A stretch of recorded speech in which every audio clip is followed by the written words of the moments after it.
So what are you doing? Nothing. Nothing? Why not? Trying to get on this Lifestyle Radio website. Sounds like a cool website. Yeah, it's alright. Oh, wait, I might have it. You might have it. You're listening to Lifestyle Radio. The opinions expressed during this show are those of the individual participants and do not necessarily reflect the opinions of their associated organizations or Lifestyle Radio.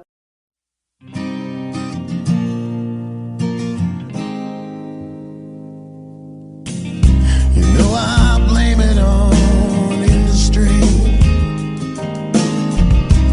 blame it on my own hypocrisy. Miseducation and politicians. No one's willing to step up and speak. You're listening to Lifestyle Radio. Oh, yes, we will. We will. Yeah. So, hello. We are live. This is the 420 Road Show out of Ontario, Canada. We are live in, oh God, I don't know how many places are we live right now. I'm in Tamworth. You're in Tamworth, and Ross and Deb Middleton are you at the store? No, we're in Frankfurt. You're in Frankfurt. Well, Frankfurt, yes. Yeah. Now I want a hot dog. That's right. I want a schnitzel. That's why Ross moved there, huh? Because he can have. Anyways, I thought it was because he liked the river. Joining us, we like well, all your effluent from Campbellford. Will be. That's right. It all flows downhill, buddy. It all does. Yeah. I'm not going to see what you're drinking. Joining us throughout the day will be folks from the Freedom Festival, as well as Marcel will be popping in, and the girls will be in as well, I believe. Yeah. Other than that, Al has the floor. We are live in front of his little booth that he has there, as well as in the barn. Hello, people in the barn, and hello, people at the booth. So, all right. I believe Al wanted to explain who we are before we begin, so I'll let him do that. Correct. I wanted to do in order to introduce everybody here is on the radio to the people who are sitting here. Just so you know, we got a full house for the Wake and Bake session here. The chair is full, the stools are full, people are having to stand. So, you know, we got a full house up here. Standing room only. I am at Freedom Fields, as Al said, Nature's Ranch. I got my sandals on and a hat, and of course I got the marijuana tie-dye because this is a 60s event. So I got the tie-dye to go with it. You have, but you didn't get your shirt. You going to do your shirt today? Yes, I brought it up here. So we're going to do some tie-dyeing today and probably some body casting today. We got Vaughn and Hector, the owners of Freedom Fields here, so we'll be talking to them about that. Awesome. And I'd just like to add one quick point here. No, there will not be video. Yeah, that's right. No video today, just all audio. That's right. I'm sorry you can't see me passing this joint. Okay.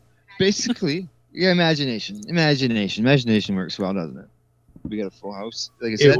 You can just describe everything you're looking at, Al. Yeah, there will be described video. Okay, let's see. In front of me, I have some green grass. That's not what I meant. No, I can't. Rolling hills. I can see tents, cars. I can see the hungry hut. Are they big cars? The hungry hut. These cars, medium cars. Yeah, they're parked beside the tents, so. But I think, well, I know Alaska. I think they're pretty. All the camping's filled up, which is great. Okay. What? Oh yes, we can't forget about Sass and Boots. We have Sass and Boots here today too. Sass and Boots are the dogs that live here at Freedom Fields, and Sass and Boots always greet everybody with big hugs and kisses when they arrive. And the cat too, right? Oh yeah. There's lots of pussy. There's like 7 of them, I think, isn't there? Yeah. Oh wow. There is. Wow. Mm-hmm. It's a farm, right? Well, no, it's not a farm, but it was originally a farm. There's a barn here. We're sitting outside the barn. And there's cats, there's horses here. There's no cows. Turtles, naked stools people in the pond. Lots of naked people. Here. Just pointing that out. Okay. All right. Now, what I want to do is basically Deb, Ross, Al, and I'll even do it myself as well. Just to sort of introduce ourselves to the people who are here. I know the guys on the listeners, have a good chance that they'll know who you are, but the people here don't. These are people who I wouldn't say are listening every day to what happens in the cannabis community, in the cannabis issue. And we're also going to talk about naturism today as well. I had to open a wiki page to find out what that word meant. Did you? No. Sorry. No, I didn't. No. Yeah. Okay. Well, we'll get to you last, Al, because you may have some experience at this. Okay, Ross, did you want to sort of do a self-bio intro of yourself? Yeah. Don't get any bio on the floor, though. Okay, Ross? I'll try not to, Al. My name's Ross Middleton. I'm owner of BMA Hydroponics and a profiteer, apparently. But also, I'm a director at the Canadian Therapeutic Cannabis Partner Society, a nonprofit organization that advocates for access to medicinal cannabis. Let me see, what else do I do? Oh, co-host on the 420 radio show, which is some obscure program on the internet. And other than that, I'm a cannabis user medicinally, and appreciate the plant very much because it does wonders for me, where every pharmaceutical that the doctors ever gave me didn't work, and cannabis does. So that's me. That's you. You're involved in a task force. Can you explain what the task force is about and what you did? Basically, after Justice Phelan made his ruling in the Allard hearing, and they basically ordered the Canadian government to reinstitute a home growing program for medicinal cannabis. We basically got together with some other nonprofit organizations, the Medicinal Cannabis Patients Alliance of Canada, our nonprofit, the Canadian Therapeutic Cannabis Partners, the Haley Rose Foundation, which is, I don't know if anybody knows who Cheryl T. Rose is, but that's Haley's mother. Haley's a young lady with a form of epilepsy that is controlled by cannabis quite nicely. And finally, Maritimers Unite for Medical Marijuana, or MUM, also joined in together.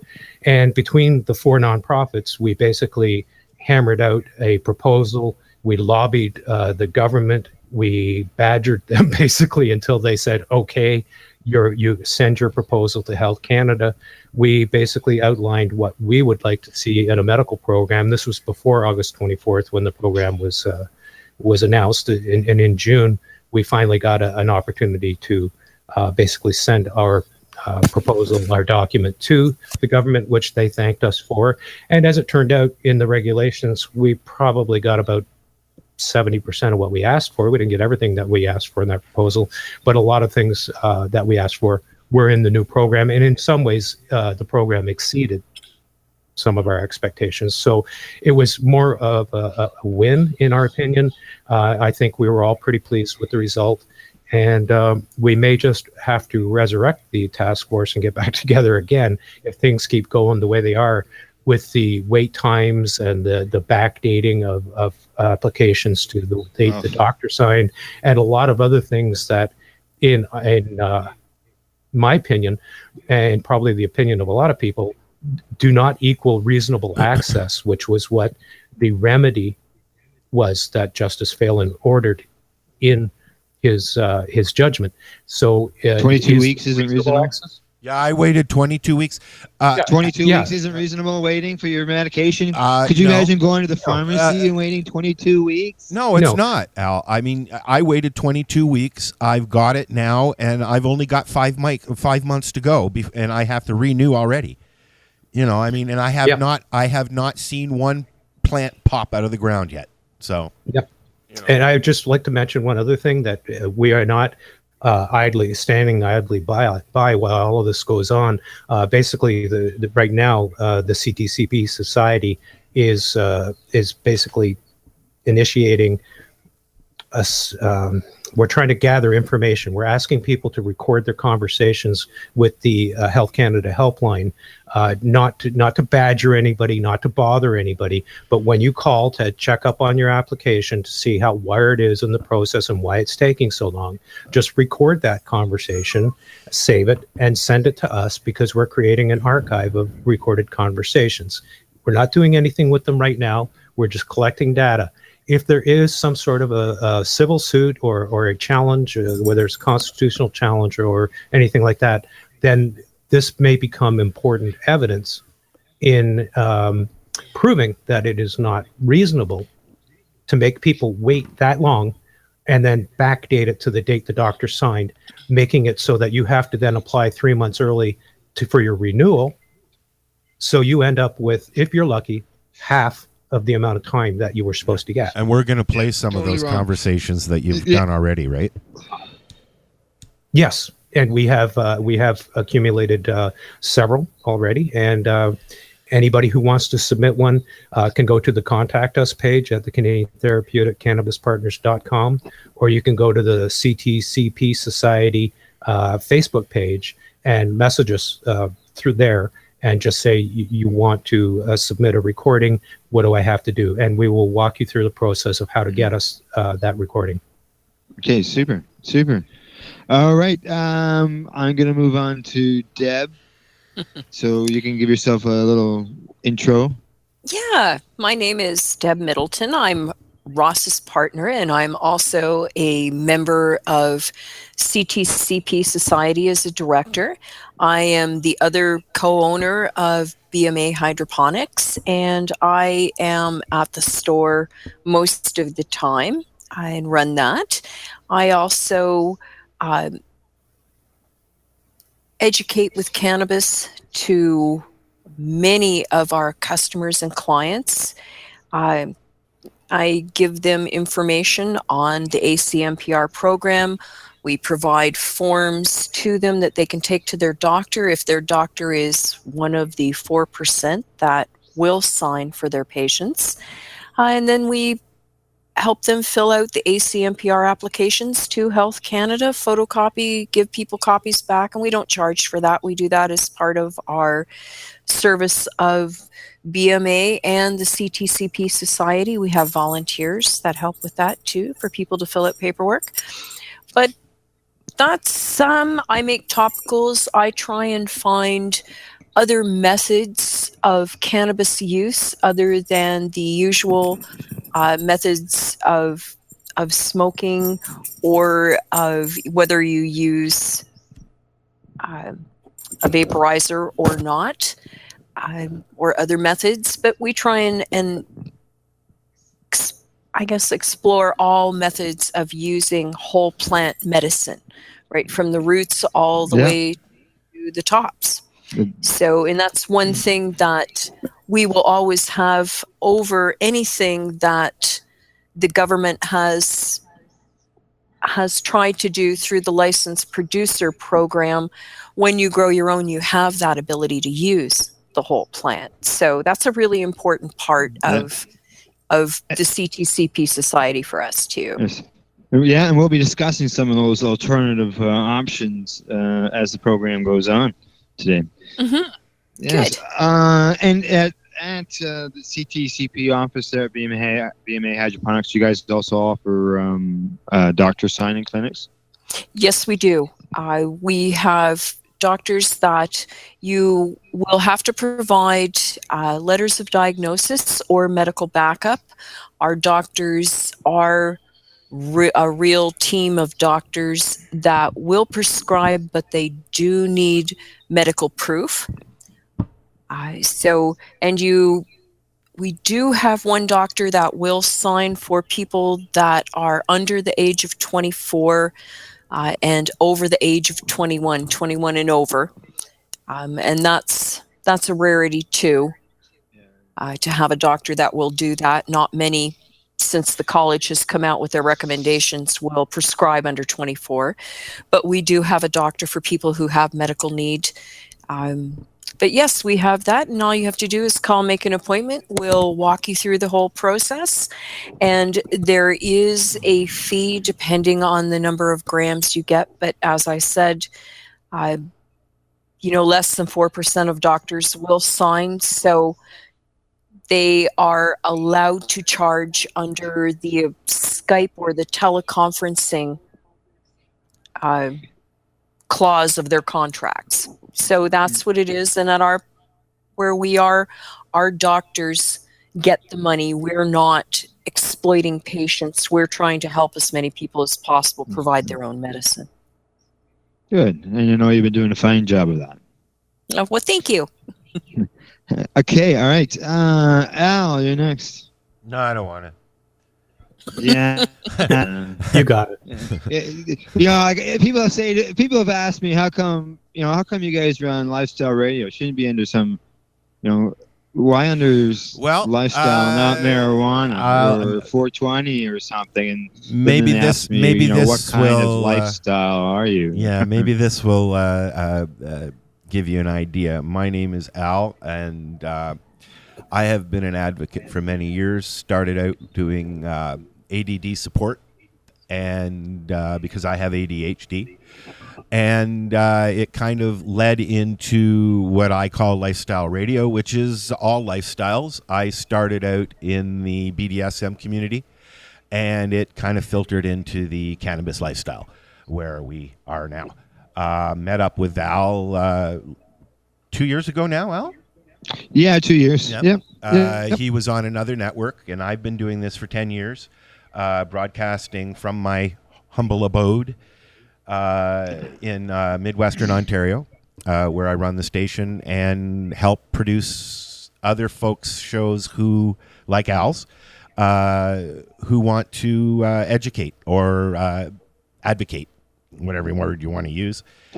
We are now a 24/7 cannabis lifestyle station, lifestyleradio.ca.net, and now you can find us at 420radio.ca, which is the home of the 420 Radio Show, which I started 10 years ago because a good friend of mine's sister had Lynch syndrome, and I wanted to learn how to help her. She's since passed, unfortunately. Now her mother's being affected by it, and her uncle. So, I try and make sure that everybody has the proper information. There's a lot of bullshit out there. And there's a lot of news out there, and you don't know what this person's saying. Is this person right? Is that person right? So I like to post all angles, and that's what you'll get from me, as well as this thing we call lifestyle radio. Mm-hmm. Thank you. Oh, and I'm also let me finish, Al. I also spent my very young years as a naturalist, traveling throughout the world with my parents, doing the European vacation and staying at nudist camps all through Europe. So, used to frequent the gorge near Hamilton as well when it was private. And so I'm not a stranger, as Al said, to the naturalist lifestyle. I'm just fat now, and I won't do it. He's well, you just never know, Al. Down the road, you might just say, get back in the old ways. There'd have to be some pretty hefty duty dabs, dude. A little dab. Vaughn says a little dab. Yeah, I was just a little dab will do me. There must be a lot of little dabs there this morning, Al. It's warmed up. It's warmed up. We're sorry about the puns, people. There's going to be a lot of them. Puns are allowed, right? Ross is a little punny. I'm a pun guy. Yeah. And that doesn't mean much. We were having fun. So as I was yapping away, Marcel walked in. So how about we let Marcel do his little blurby blurb? Sure, sounds good. Hi, Marcel. How you doing, buddy? Good. How are you? How is everybody? I'm good. I'm here. Everybody's good. They're sitting here on the big chair out in front of the booth. And I got Yvonne and Hector, the owners of Freedom Fields, here on a stool. So we're going to interview them here as soon as we're done the intros. That's not like a slatted chair, is it? Slanted? Slatted. It actually is a Slatted, little bit of they pinch a lot. Slatted that you get things stuck in between the slats. No, it's a padded stool. Watch out for slivers. And remember, if the wind picks up and it cools off, it's called turtle.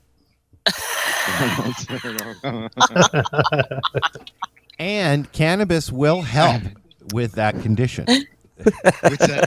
No, it just won't let you care about it. Oh, so, I'm being told that they turn the turtles upside down. Oh, to God. kiss the ground.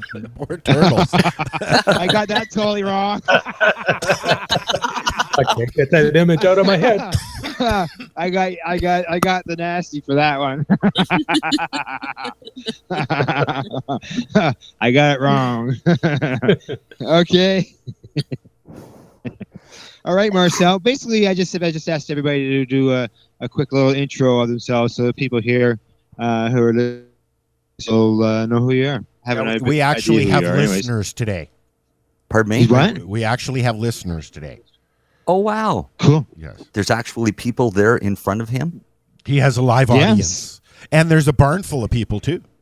Wow. Hello, everybody. We have barn people. We have booth people. And we have camping people because the sound goes out into the camping area. Oh, well, I'd like some bacon and eggs, please. I think they're somebody. waiting to Why didn't we do this about 4 hours ago then? Oh, believe me. That could have woke him up. 4 hours ago, the band was still going.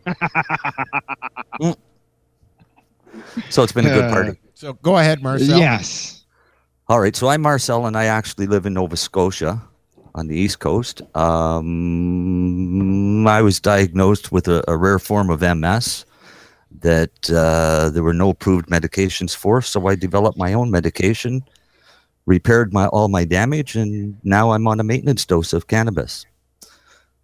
What I did is I took all of the literally thousands and thousands of hours of research and development stuff and formed a company that does consulting and product development for cannabis-based medicines. And currently we're working on our patent for exactly that. Super. So welcome to the Freedom Fields. Yeah, so I spend my day helping patients and teaching everybody that wants to learn. And he's also my You co-host. do trials. He's also one of my co-hosts on the 420 radio show. Yeah, and I do the 420 radio show, and I work with Maritimers Unite for medical marijuana. So, you just you're using cannabis for your MS, and that's about it? That's all I use. That's all I use for anything. Wow. So if I have a sore muscle or a joint, I have a cannabis product that I can use on that. If I have any types of pain or anything, I use cannabis for that. And I smoke cannabis the time I get up until the time I go to sleep. And ingest it. But and you function like a regular everyday person who doesn't consume cannabis because there's that stigma. I like to think I function better than them. Yeah, you really. Yeah, you got a point there. Well, I mean, I went from a wheelchair to bedridden to walking with a cane to now just carrying a cane more out of habit than anything. Nice, very nice. I'm one of those cannabis success stories that they don't want you to know about. Absolutely, for sure. It's somebody who could treat themselves medicinally with cannabis was growing in their backyard instead of having to spend, tens of thousands of dollars a year in pharmaceutical drugs. Right. The only drawback is having to do all of the research myself. I've probably consumed well over 250 pounds of cannabis since 2009. That's my own consumption.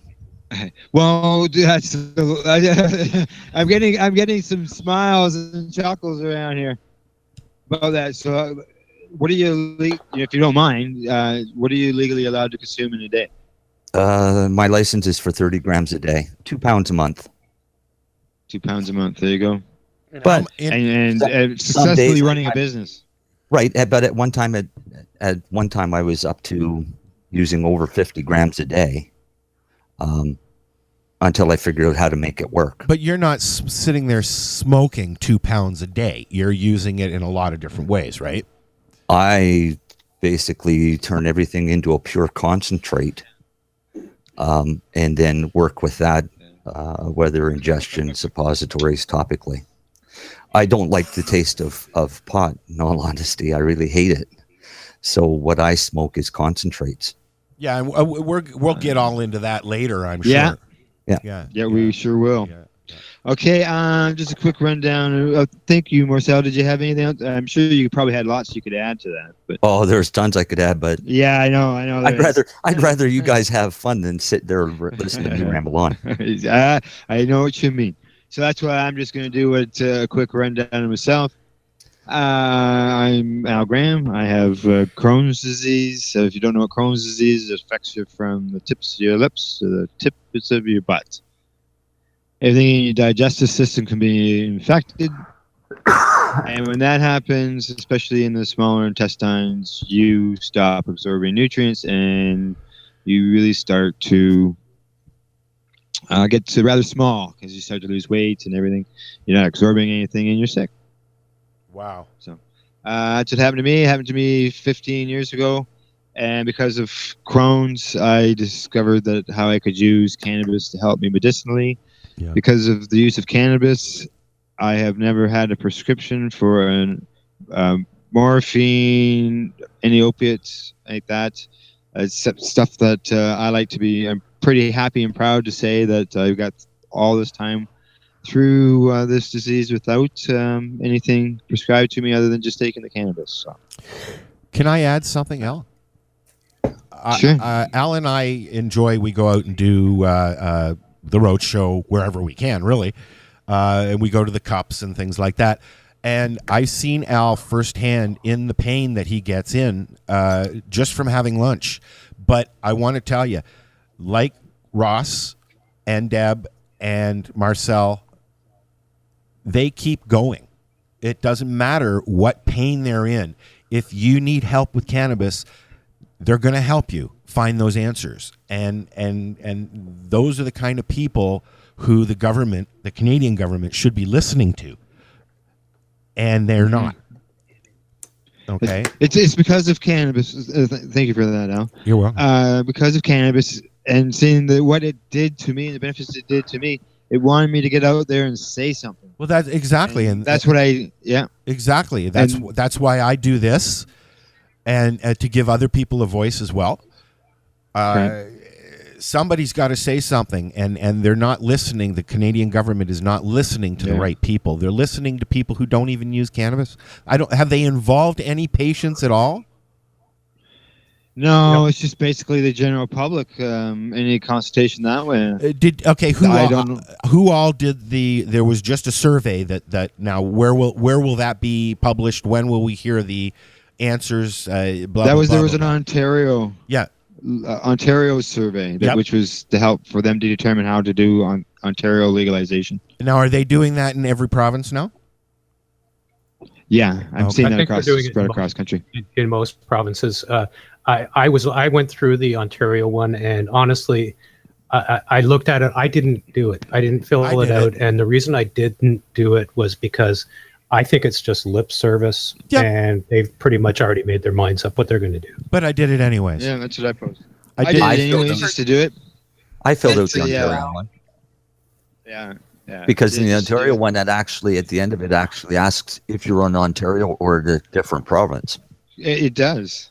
I'm surprised to see that.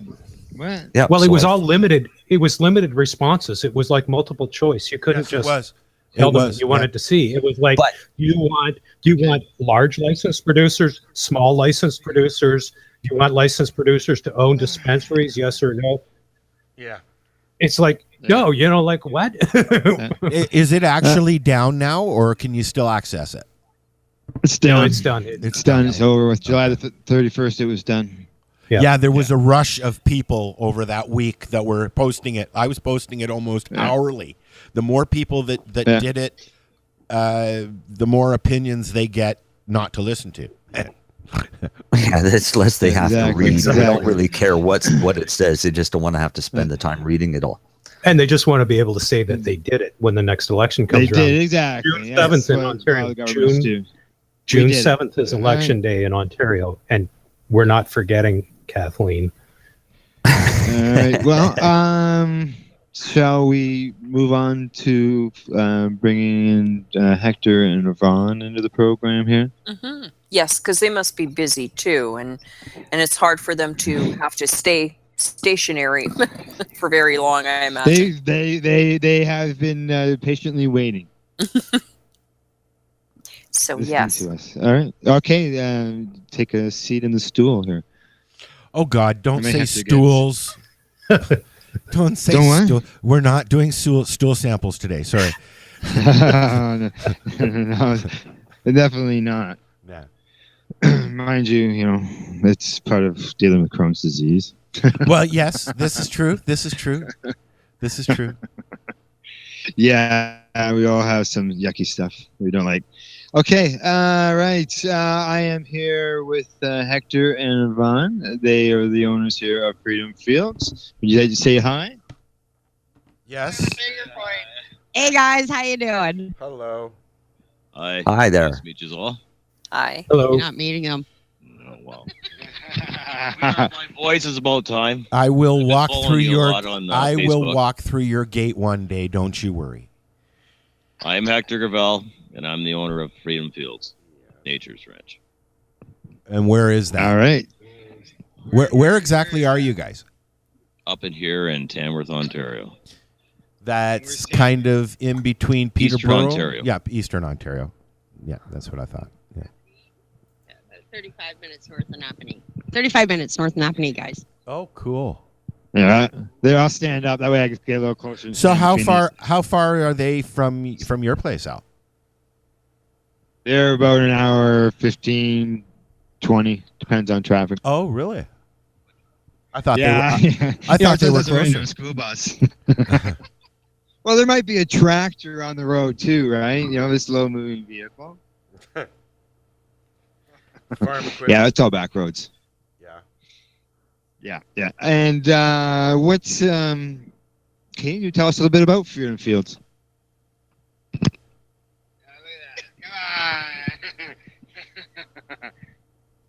Okay. What's towards the two of you? What's as far as you're both naturists? Okay. You've been as long, obviously, for quite some time.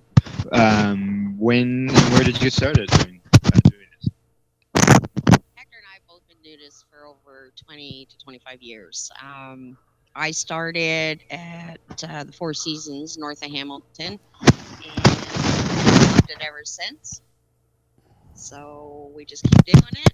And the place got sold to a textile place. So Al, we're getting a lot of crackling from your mic again, buddy.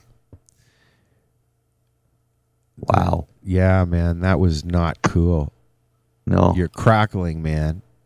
that's rough in the morning. Somebody run over to Al and give him a flick on the ear. Yeah, tell him to stop crackling. I think we've lost him now. There we go. There we go. Are you back Kinda. now, Al? No, he's not back. They're still having a conversation without us. And they don't know it. Oh, they know it. They can hear Oh, they us. Yeah, we just can't hear them now because Al needs a new mic. Unless he can't hear us and he doesn't Oh. think we're talking. Oh, there we go. Maybe they're having Rice Krispies Oh, for oh. breakfast. I heard the sigh of an Al. Yeah. Yeah, I saw.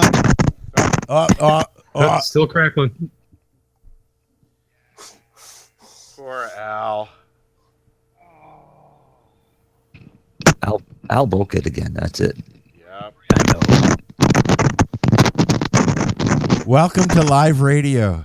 Yeah. It's It's Rice Krispies in the mornings. Rice Crackle Pop, Krispie in the morning. Rice Hello. Krispies. Hello, I'm Al. here. Hi, how are you? I'm here. I'm having some. I'm having some breakfast cereal. Yeah. That's what it sounds like.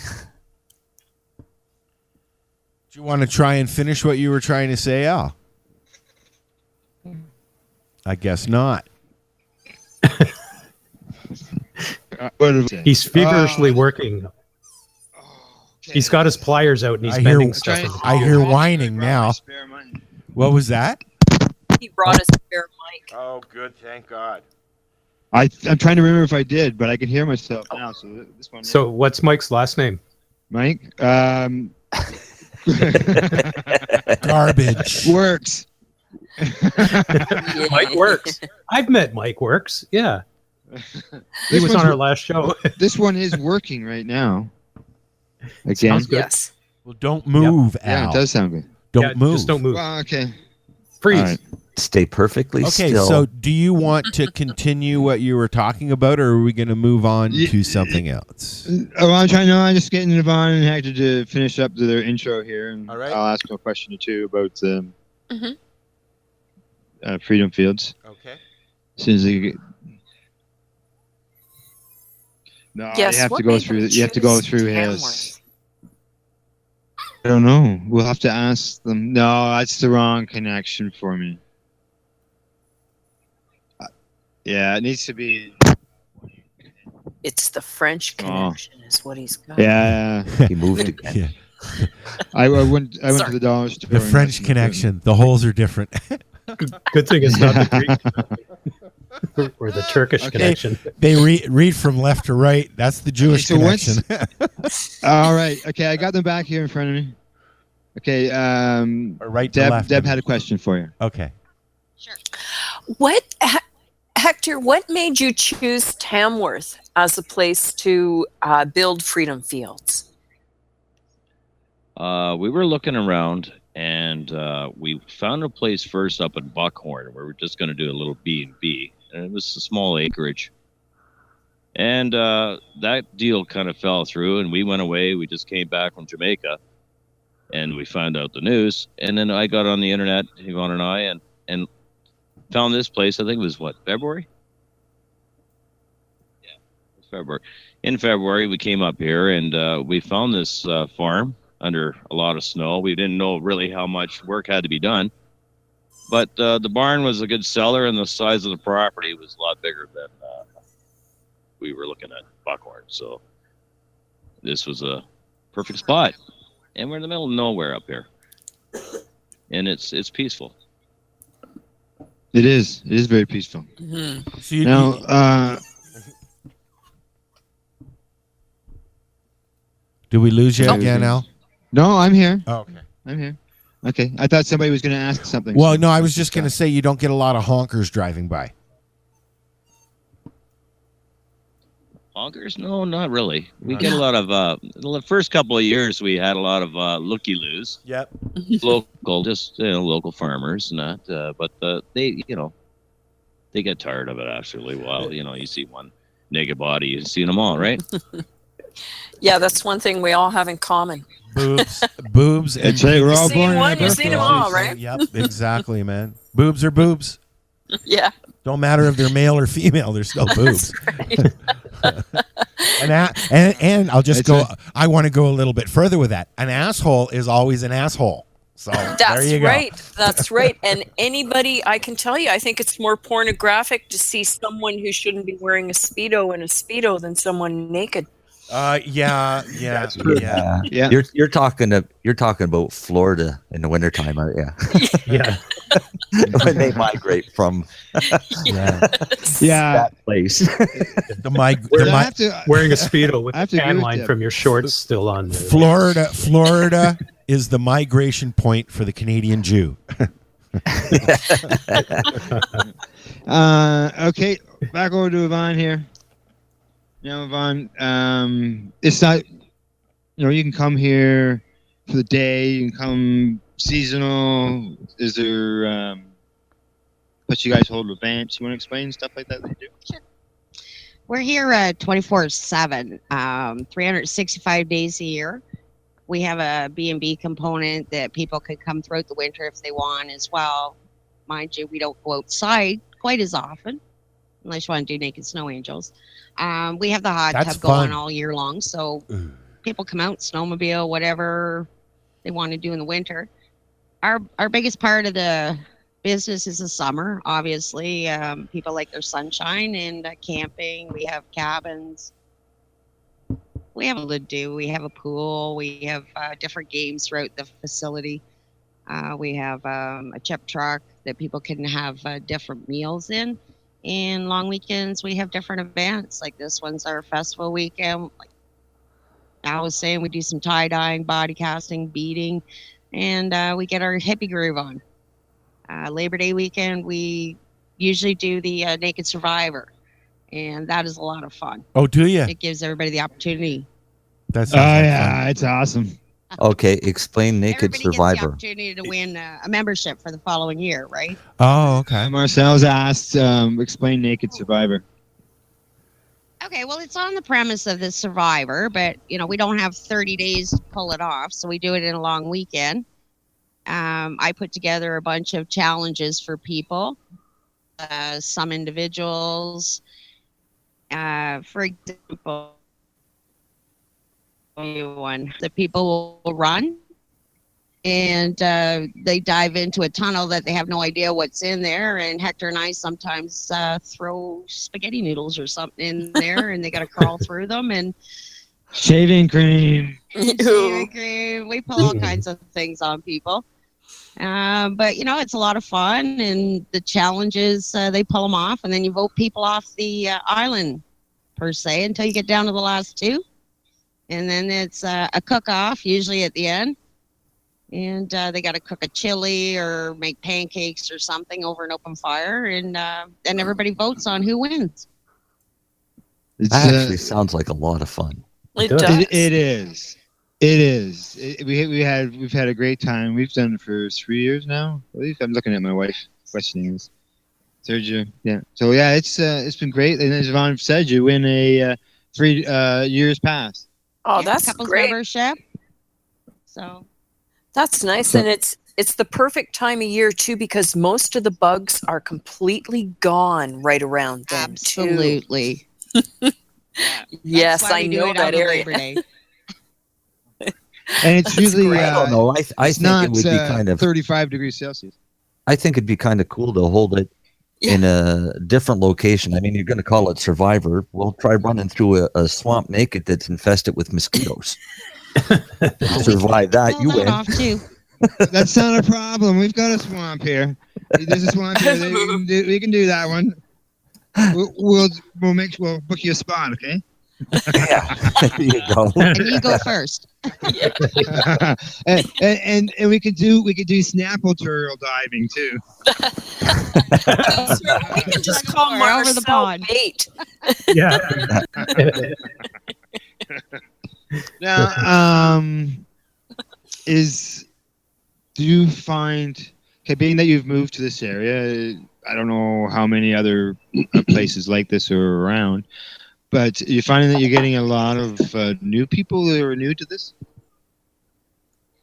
What's happened actually is a lot of the locations, I think the owners are starting to sell off their properties, becoming textile resorts or campgrounds closed.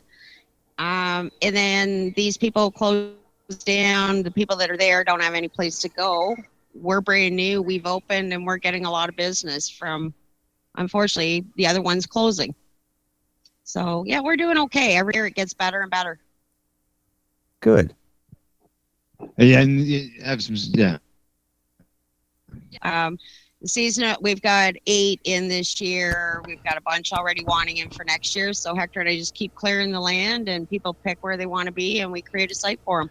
It sounds very much like the quarry that we There you used to go. go to out near Hamilton. And then, yeah. Yeah. And they got the trailer. Yeah, we have the Dragonfly Den. Dragonflies. The dragonfly It's on den. your logo. It's on your shoulder. What's with the dragonfly? Well, the first year we were up here, I was out cutting the grass, and it was almost like somebody had dumped a helicopter load of dragonflies all over the property. They were just everywhere, hundreds of them. Wow. And when I drew up the logo, I said to Hector, we got to put the dragonflies in. So now we have members. Every year I see somebody with a new tattoo, and they're coming in with dragonflies on, and they're still here. It sounds very much like the quarry we used to go to in the 70s. Yeah. Like, yes, it is. Do you know the place I'm talking about? Just outside of Hamilton? Yeah. Yeah, we do. Okay. We know where you're talking. Yeah. Oh yeah, when you mentioned it, you can see the look on their faces. Well, it's a private club. I mean, I don't even remember where it is, or even if it exists anymore. But we spent pretty much every weekend of the summer there, and it was great. Right. It's no longer there now. It went through a few changes of hands, but over the years they had different types of communities going in there. I think the LGBT community was Yeah. There's another and, place. Now it's not. There's a place over near us here, just close to Shelburne as well. Oh, you're probably referring to Bear Oaks? Yeah, it's LGBT. Up in Newmarket area? No. Just outside of Shelburne. Shannonville? Could be. I used to live just north of Shelburne. I don't ever recall one up there, It's but just maybe there's a new one. Or sorry, just east of Orangeville. Sorry, on 9, going down 25 towards what's that city called? Georgetown. It's in there somewhere. Yeah, it's LGBT though. Oh, that wouldn't. Okay. Yeah. Yeah, no, that's not Bear Oaks. Exactly. Okay, let's see. Now, as far as operating this type of business, this area, whether you had any hassle, super big time. Yeah, I know. She's going, but in general, okay, they had an event this year, and there was a few little issues that happened on. But besides that, for your previous 3 years, how were things? I have one word for that. Moo. It all has to do with cows, and she's right. That's right, it does. Cows. Okay, let's see. Now, you run this business. You had a very interesting hobby before, and it reflects in the watering hole, and that's parachuting. Naked parachuting? You want to talk a little bit about parachuting, man? She jumps out of a plane. I would do that. I used to be a skydiving instructor in Arthur, Ontario. And it was a passion of mine for many years until I had a car accident, got hit by a tractor trailer. So I can't jump out of airplanes anymore. But yeah, it was a passion I had, over 500 skives. Wow. I want to just do one. There you don't. Now, it's really odd. She's been a nudist for 20 some odd years, but have you ever jumped naked? I did a lingerie jump. Is that because of wind? It's falling pretty fast. Things start flapping, right? I've actually seen video. Kids, and you used to take a blade of grass and blow on it and whistle. That doesn't happen in free fall, okay? Depends on how you're positioned.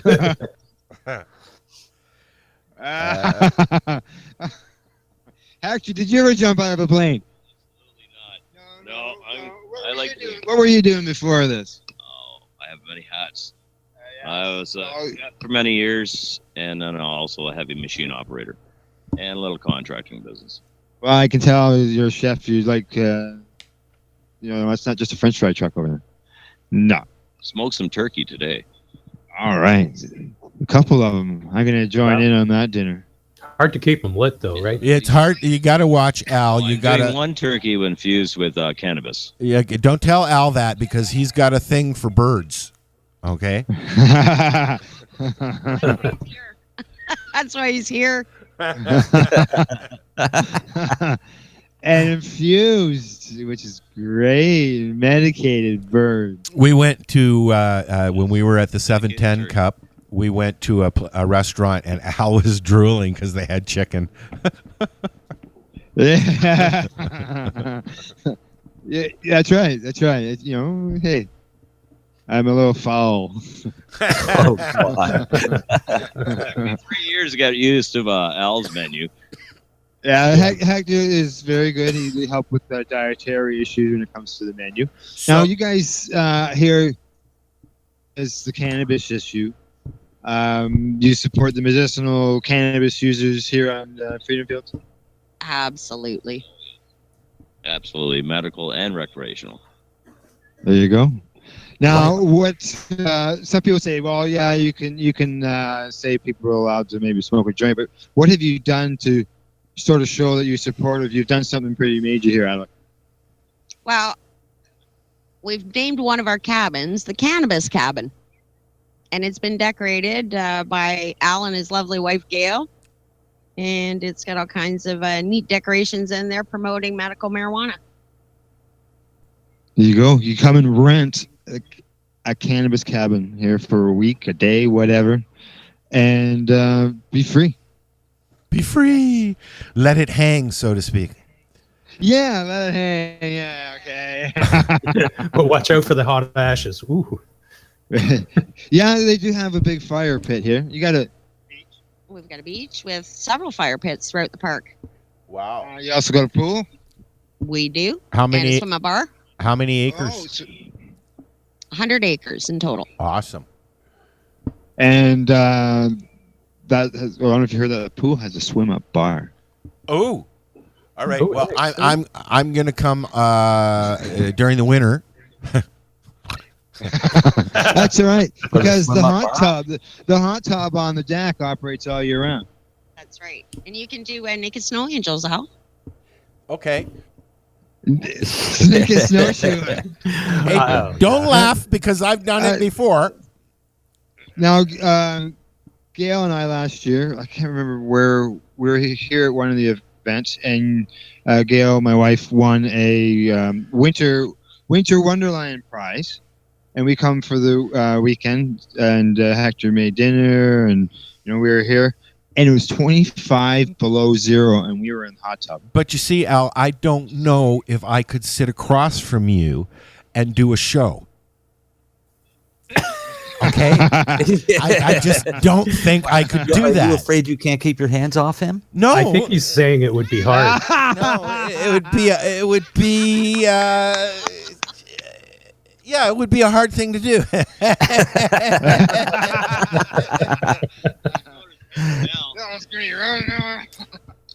Yeah, no, I don't think.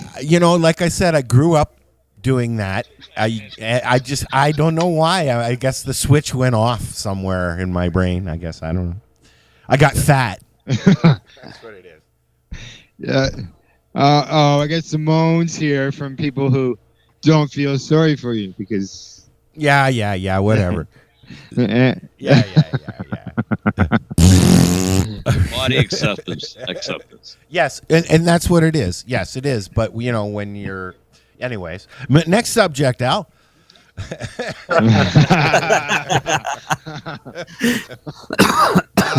Let's see. I'm trying to think offhand. Oh, you got horses here. Yes, we do, but they're not part of the business. They're just our pets. We got 6 beautiful mares, and people, they'll like to go to the fence, feed them some carrots, pet them. I don't know about riding a horse, man. That sounds very rough. No, it's actually a one bareback. Yeah, that I have done naked. Oh, there she's done naked. There we go, found one. There you go. Oh, and the lawnmower. She cuts the grass.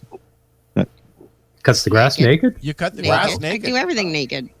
Everything? Pretty much. Yo, yeah, you guys should see the tan. You see, growing up Here, at look the through different the mic. at the different place at the different places that we used to go to growing up, and even at the quarry, at nighttime, most people came into the dining area dressed or hung out dressed. But when they were outside around the fire and stuff like that, they weren't. But it was just, I guess, a respect thing. I don't know. Do you guys do that as well in the dining room? We don't really have a dining room. It's all outdoors. Okay. So people sit at picnic tables in groups, and Yep. they sit on towels. If they're naked, they're naked. Yeah. Yeah, they have some tables in the barn at the watering hole, and it's usual. It's it's freedom. Even in the 70s there in Europe, when we went into a dining room at a camp, people were clothed. I found this out. A lot of it has to do with the health regulations. Yeah. So you're going into a restaurant that maybe has a buffet, or it's a sit down. Okay. Yep. That makes sense. They won't let you sit there because of the regulations. You can't be naked. But because we're here camping, you're outdoors. You're doing your own thing. It has gotten to the point where there's a lot of bear your all campsites out there. If you drive down the 401 now, you see signs where there were no signs before. You know, there's a lot of different naturist places you can go throughout Canada. Actually, it's a big community, isn't it? It is. It is a very fun community too, and an accepting community. Yeah, it has to be. It has to be. Yeah, you don't in certain clothing, or you don't see what car they drive. Everybody is the same. You're just in your birthday suits. Yep. You don't know who the pauper is, and you don't know who the lawyer is. You know, we're all the same. No, you can tell. You can tell. You can tell by how big the stick up their butt is. Sorry, people. And the Rolex they're wearing on their wrist. Now, Right? Al's about to get jumped by 4 different lawyers. Let's watch. No, he's just going to get sued. We have a disclaimer. Can't do that. That's right. If you sue us, you can only sue Ross Middleton because he's responsible for any comments. So if somebody wants to come here, talking about disclaimers, if somebody wants to come here for a day, what's the procedure? Well, they'll come in. We allow anybody. We have our philosophy that your behavior is your passport. Person, you can be here whether you're single, couple, you're part of the LGBT community. They come through the door. You sign a waiver. You have to take responsibility for your own safety. We also have some rules as nudists. It's etiquette to sit on towels wherever you are. And we require that you have a shower before you go in a hot tub or in the pool, which are mandatory to be naked in. Yeah, but and no photography. You just need to respect everybody. So how do you respect you in return? Do you have issues now and then with people who are a little too free with their cell phone or whatever? Well, it's getting harder because everybody relies on their electronic devices now. Yeah. I'm quite frequently, I'll walk in front of somebody if they're checking a message, and I'll just point it to the ground, guys, because it makes people nervous that you might be taking a picture. That's what I was getting at. Yeah. Yeah. Like I was walking around here yesterday and Thursday going, hello, can you hear me? Hello, can you hear me? Hello. And with my phone down, because there's people here, right? So I got my phone pointing down on the ground. Yeah. Some people do get nervous that, their picture's going to end up on the World Wide Web somewhere. So we do ask people to show the respect of not having any electronic devices pointed up at other people. Well, sorry about our electronic devices today, people. Yeah, but there's nothing that's recording a video. There's no video. Yeah, we can't see video. you. I am curious. I am curious. Anybody who's listening, how they feel about having an event like this going on, where Al is walking around with a live mic in a place where it's usually pretty private. I'm kind of curious about that. Well, in all honesty, we have a great group of people here. I'm also a medical marijuana user. Mm-hmm. So we promote it, and the people that are here, we try and educate. That's great. On the medicinal end of it. Plus, both of these, I guess, lifestyles are very similar because there's the stigmatization of people being naked. Yep. People don't understand why we do it. Yep. and then there's people that don't understand medical marijuana users. And kind of blend nicely together. Unfortunately, I think that more people are these days are apt to feel a little different about medical marijuana than they do about nudism. You know, I mean, it's the cannabis end has changed in the last few years for sure. But let me finish. It's legal now for people to walk around shirtless, and that includes women in Ontario. Absolutely. Is that Ontario or Canada wide? Ontario. Okay. Now there are some other Just to give you an example, my tatas come out anywhere that they can. There you go. We were at a bar and I decided I was hot, so I bared my breasts while I was dancing. They decided that they wanted to call the authorities on me. Yep. And when the authorities got there, they asked me to put my top on, and I refused, and they couldn't do anything about it. Kind of like medical Because it marijuana. is not against the law. Kind of like medical marijuana. So, Yeah. Yeah. Once you got that paper, you know, it changed things. Yeah, I got that paper. It cost $350 and 22 weeks it took, and now I've got five months worth of license time. Yeah, I got that paper. Yeah, I'm You actually better getting start ready. submitting the other one because I'm in the same boat. yeah. It's Yeah, now it's a trade. It's a good thing that you brought that up. Okay, now Ross. Yes, Ross. You're still there, right, buddy?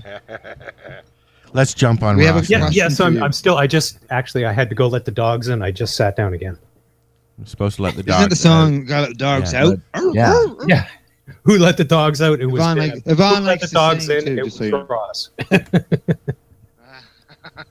Yvonne likes to sing too, just so you know. Yeah, we're having karaoke tonight, right? Yes, karaoke tonight. There you go. Now what's We were going to ask Ross about the licensing. right? Okay, because Yvonne just asked me the other day, and I said, well, we'll just wait until the show, and then that way you can ask him and go over your situation because he's going through that, or has gone through that just recently. Yeah. Okay. I have my certificate and license Mhm. now, which would expire October the 12th. Right. So I already have the doctor sign for another 12 months as of October 12th. My What- concern is when I don't you say- lapse in it. Right. When you say your doctor has signed as of October 12th, did they date the medical document October 12th? Yes, You because can't I send want it- it submitted so You that it doesn't. You can't submit Because it. of the long waits, No. I'm trying to be proactive on it. I You know. can't submit but- it until you can't after submit it. October 12th. Right. They Is that won't. what you're saying? Yep. Yeah. It has to be dated the date that you consulted the doctor. Okay, so she would go you can't- back. You can't So- post date it, like, or predate it, or Okay, so with her expiring on October the 12th, yeah. when is a good time for her to go into the doctors Now. Now. to get now? Now. Mine expires Okay, in December. I'm going in September. Mine expires August 31st. I put mine in May 31st. So I allowed Okay. 12 weeks. So now when you're it's just been 12 weeks that you've been waiting, right? Right. Now when that one comes back, it's going to be dated for May May. 12th. Yeah. Yes. Well, It's going to actually, be dated for the May new 24th. date. Yeah. I went to see my doctor on May 24th. I sent it in on May 31st. They received it June 1st. I expect I'll get it back before it expires on August 31st, but it's going to be backdated to May 24th when my doctor signed it. Right. And you can't predate or post date your document or they'll send it back to you. So how do you stop it from lapsing then? Like I'm in a bit of a situation You're not where my going to. doctor's 4 hours away from me, right? Yeah. So I go see him Right. twice a year. Right. And I get all my prescriptions done. So in order for Right. me not to let it lapse, I wanted it dated for when it actually expires. So it goes for another Yeah, 12 I know. months. I know it's not about when the document is dated. You have to date. It has to be dated the day you saw the doctor. But Okay. when you send it in, it takes them because they keep saying they're overwhelmed with applications. But they've been overwhelmed with applications for a year now. It's time they put the Okay, resources so what into. happens on the legal end of it if you expire on April 12th and you're Yes. allowed to have ounces on your person. And then the authorities Uh-huh. decide to come up your driveway on the 13th, and Right. Health Canada is taking their 6 weeks or whatever. 20. Or 20. You know, like try 12 to 20 weeks. I know. And Are yes, you going to get arrested at that point? Yeah, well, it's an issue. This is why I have been calling them all the time, you know, regularly, saying, "Look, you've got, you got 6 weeks now, and it lapses, and I don't want there to be a gap, you know." And then I call them again, and I say, "You got 4 weeks now, you know, and it's going to lapse, and I don't want a gap." And if there is a gap, and something happens, and yes, you are vulnerable if there is a gap, you're looking at the possibility of civil liability on the part of Health Canada. Because if you're giving them 12 weeks to do a renewal, this is not a new application, okay? If you're giving them 12 weeks to do a renewal and they can't do it in 12 weeks, that is not reasonable access. That's not reasonable in any way. So if something happens to you during that gap period, you potentially could sue Health Canada for not doing what the court ordered them to do, But then, which then was you're- to provide Are reasonable you not access. also vulnerable to the fact that all your medicinal marijuana at that point will then be eradicated because of the time of year that mine's going to expire? It's Yep. okay, if I've got a gap in there, I could lose everything that I've worked so hard on to get this far, right? And you know, Because this is the first time for me that I'm actually going to be able to get stuff to make my capsules. And you know what, Yvonne, if you call and ask them, what am I supposed to do between the period that my license expires and then when I get my new one, when you guys get off your butt, what am I supposed to do? And they will tell you, destroy it. Yep, that's what they told me. I called on April 24th and I said, look, I don't want there to be a gap. You know, what do I do if there is a gap? And they said, well, if there's a gap, even if it's only a week or two, you have to destroy everything and get rid of it. And I just said, I'm not doing that. You know, I'm not going to destroy it. And I sat down with Linda Houghton, who's our events director at the Canadian Therapeutic Cannabis Partners, just last Wednesday. And she called into Health Canada, put them on speakerphone, and we both listened in. And Linda basically told her, look, if you don't get me my renewal back on time, I'm not taking my plants down. I'm leaving them up. You know, so you better get it to me on time. And they didn't argue with her on that point. They just said they would do everything they can to get it to her on time. But as far as I'm concerned, if you have a application or your renewal is in, first of all, when you send your renewal in, put it in an envelope that's marked on the outside with something along the lines of time-sensitive renewal enclosed. And it was funny because during our conversation with Linda and Health Canada, after she got through what's going on with her application, she then informed them that she was with the Canadian Therapeutic Cannabis Partners Society and that she wants to, you know, we help people fill out their paperwork all the time. And what can we do? What can we tell them to help them get their renewals processed faster? And the attendant said, well, if you put something on the outside of the envelope like time-sensitive renewal enclosed, it would really help us to sort it out and to put it in a different pile. And when we finished talking with them, when we hung up, we both looked at each other and chuckled, because when I sent my renewal in back in May and they received it June 1st, I had actually put that exact label on the outside of my envelope with verbatim exactly what they said to write, time-sensitive renewal enclosed. And so we both knew where they got that from. But it is good advice, and do that. And it did make a case difference in my case.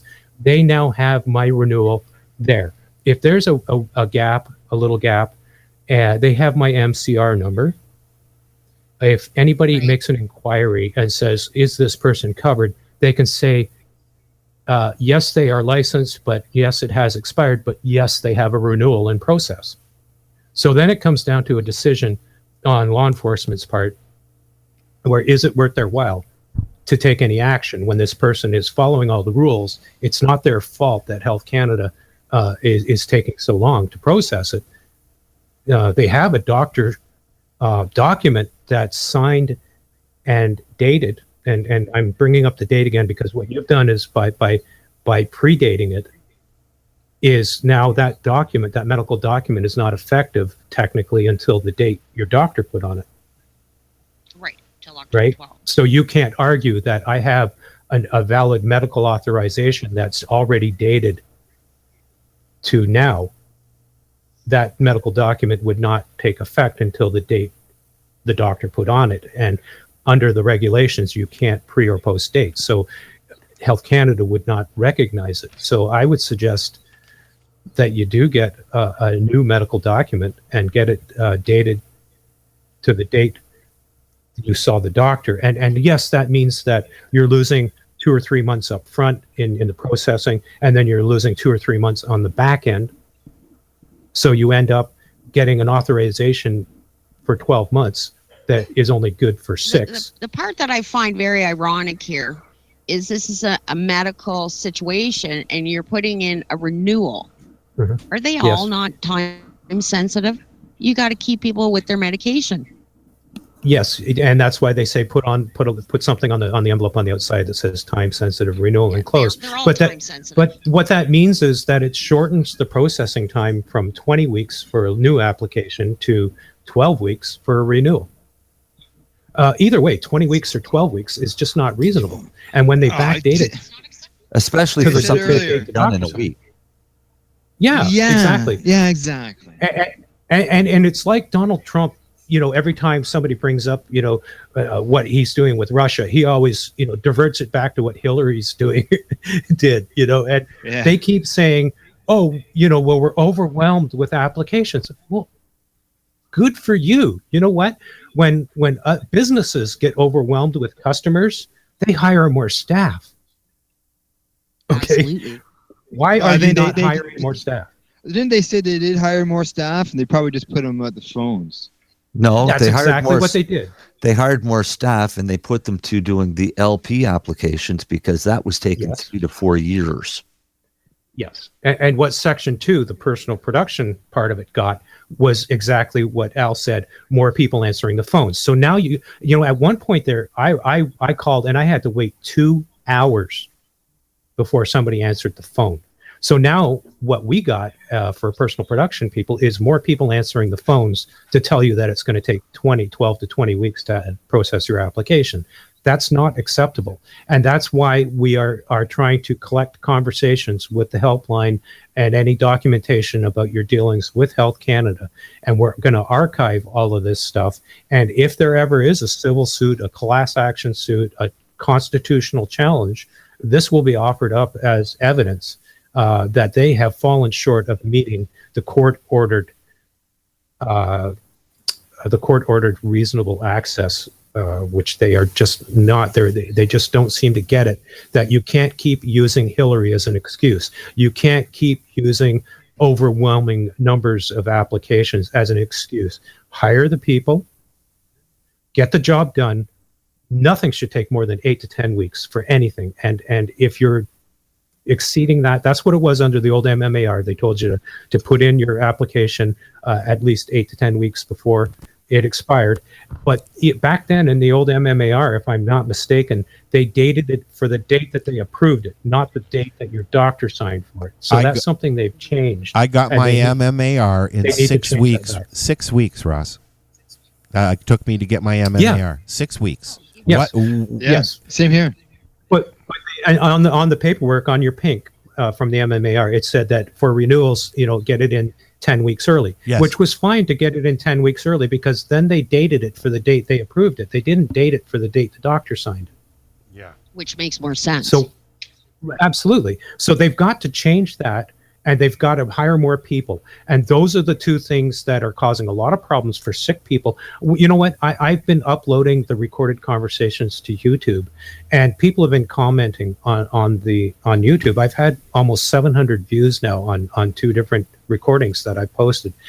One person posted, "I'm terminally ill. I've had my application in for 20 weeks. I'm going to die before they get it back to me." You know how?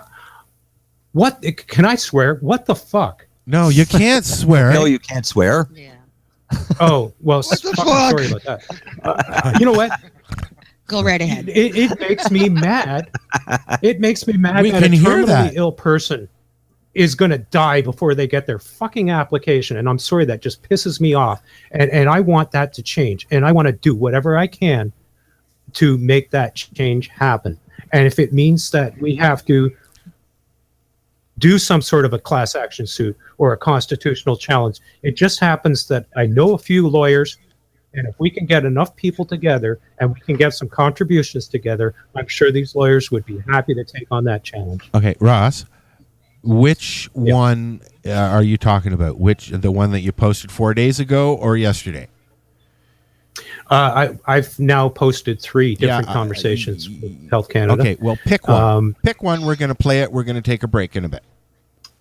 Well, there's one that's about 7 minutes long. The other ones are just a couple of minutes long. So it's your call if you I want have to play to the call one. the from- Ross, guarantee you'll get a copy of it. But if I'm screaming, I apologize. Okay. Whichever one's the better one, Ross. Don't scream. Whichever. Okay, well, you know what? The most informative one is the one from April 24th. Which is the 7-minute one. Okay. Before, are you two done? No, go ahead, Al. Go ahead. Yeah. Are you Go and ahead. Ross done your conversation? Yes. She said I'm- she will get a hold of you offline, Ross. Oh. Okay. She knows. I think you guys are friended on Facebook. If we're not, we will be. Okay. All right. Sounds good. Super.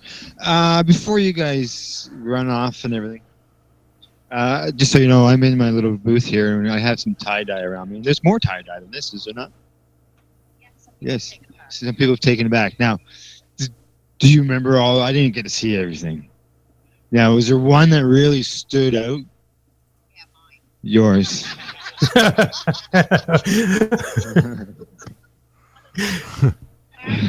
Other than yours, was there one? Because the reason I'm asking, I've got a set of DVDs from the Treating Yourself Expo. I got 3 of them. There's like 10 discs that I'm gonna give to that person. Tell you what we'll do. We will get everybody to wear their tie-dye, and they'll come up here, and we'll do the applaud thing of who has the best one. Other Fashion than me. show. We're gonna do this before fashion show. So we're gonna do this before we go off air. Can I? Okay, We'll I do got your the turn obvious. today here. I got the obvious question. Okay. Where does a naturist put their tie-dye? Yeah. Where does an ageist do what? Put their tie-dye. How do they Yeah, wear where their do they- tie-dye as a naturist? On their just frickin' tie, dude. So it's a Tie-dye, knot, just put it like on the knotted. bar. It's knotted on somewhere. No. It's wears it like a textile person does. They put their arms through the holes. Textile pusher. You know? Head out the top, right? How do you wear your shirt? So Just is that like everybody else. is One that, t-shirt. is that what we're That's right, calling just them like- now? Textiles? That's like calling a non-Jew a goy. You're a textile. Can Hector put his tuggy in it? Oh boy, tuggy. Now, there's a word I'm just not going to ask about. Form in public view. A tuggy. Oh, that's Alrighty. priceless. Okay, so we'll do a little fashion show later on here during the broadcast. That's cool. We look forward to that. Okay, well, thank you very much for everything. Throughout the day, you want to come in, throw a comment, whatever. That's great. But Body casting to get done. body casting, maybe I'll go completely mobile and go over and talk to the people. How's that? Get this body casting sticking to you. All right, sounds good. Okay, all right. All right, they're off to do their thing, and I believe we're gonna go to a break right now. I'm just loading this thing up, and then we can. Yep. Now I'm going to ask you guys So- to mute all your mics, and we're just going to play this. And then after this is done, I'll put on a couple of songs, and we'll be back in a little bit. Sounds good. All right. So let me just load this thing here.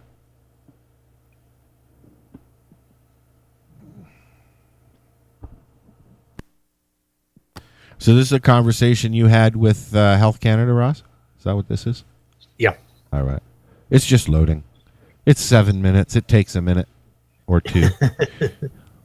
It was an earlier conversation, but it was more informative. They were a lot more cooperative and a lot more forthcoming in the end of April than they are now. Quite often, when you call now, you get this really sharp, curt, quick answers that just want to move you on, not tell you anything reassuring, just move on to the next call. Yeah, well, and that's the way they've become now. They have to be FAQs, but verbal. They have to Audio do call center style. Anyways, okay, so we're going to listen to this. It's about 7 minutes and a half long, and then we're going to listen to some tunes, and we'll be back. We are live from Freedom Fields Freedom Festival. I got it. Yeah, Freedom Fields, Naturist Ranch, and then Festival. There you go, and we'll be back. Okay, mute.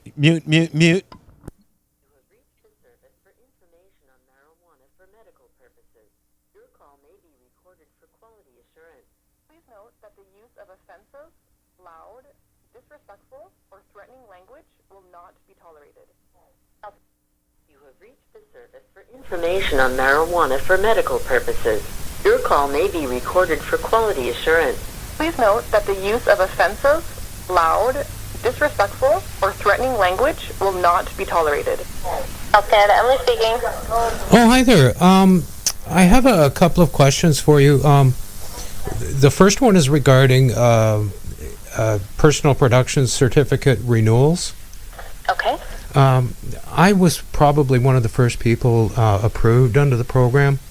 My doctor signed for me on August 31st, and I was approved, I guess, in mid-September sometime.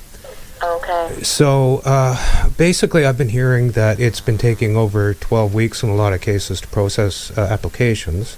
Yeah, you were one of the lucky ones who had submitted it really early on. Yeah. And that's my question, I guess. Like, what I don't want to happen is to have a gap between when my renewal comes in and when my other one expires. Mm-hmm. So that's a good idea. Yeah. So when, as it's expiring on August 31st, when should I be putting it in right now? I would, just because we're experiencing a really high volume in applications. Having said that, we have hired quite a bit of new staff to take care of this influx of applications. Okay. But just to be on the safe side and not to experience a gap between your registrations, I would start preparing your application now. Okay, that's not a problem. I do have this concern though. The fact that you process the application and backdate it to the date the doctor signed, it means that I'm as it was. I mean, I was early, so I only lost 3 weeks. But on the renewal, if I'm putting it in, I get my doctor to sign. My next appointment is in May, so if I put it in then, it's going to be backdated to May. So I lose 3 months then, and if things don't improve on the application process, you start losing 3 months on the back end and 3 months on the front end. Hopefully not. Hopefully not, because if you're talking about your next renewal, by then I want to say that we'll have this influx will be under control, and we would manage our intake a lot better, just because we would have been in business for at least a year by then. Right. It wouldn't take that long. Okay. It's just right now a very, very large number of applicants have submitted their applications in a very short period of time, and that's why we're experiencing this massive delay. I see. So I would just take your precautions and try to submit as soon as you can, just so that you can maintain the legality and maintain your registration. Yeah. If you lose a month here or there, it's not as bad as having a gap with nothing. Right. Now, if I do that and I get it in what seems to be a reasonable amount of time, and there turns out to be, a short gap, even if it's just like a week or something like that, and something happened during that week, where would that leave me? It would the date the registration expires, you are by law required to destroy anything that you have on hand. So if there was a 1 week gap, I would have to destroy everything? Yeah, because you would not be legal to, you don't have a registration that allows you to have any medical marijuana on hand. Okay. And if that went to court, do you think there would be any liability on Health Canada's part as far as, whether it was civil or criminal? I think that would be up to the judge. Up to the I don't know judge. how Health Canada would. Yeah. And of course, if the judge, said the law is the law and took that approach, then of course that would be appealed. Yeah. And if it was appealed and appealed and appealed, that's that's not a good thing, right? We don't want that to happen. Yeah. But it could, and then on the civil side of it, there would be, I think, a liability as far as it not being the fault of the person who's waiting an unreasonable amount of time for a renewal, and there could be like civil action. I would think that could take place. So I guess I'm not expecting you to answer that, but you must realize thinking that. out loud, but you're making really good sense. It's the processing time is being addressed. Okay. But I still wouldn't want you to depend on my word for that and assume that we're going to be okay processing yours and then you'll fall within a gap. Yeah. That's not fair. Okay. But if you do end up getting a new medical document and submitting it with a new application and then you lose 3 months because of processing time, I think that's better than losing your license and getting into trouble because of being 2 days off or 3 weeks off. Yeah. Obviously, that wouldn't be good for anybody, not for you guys or for me. So exactly. I'm going to get it in, right away, and I'm going to hope for the best. And I hope nothing is like that's going to happen.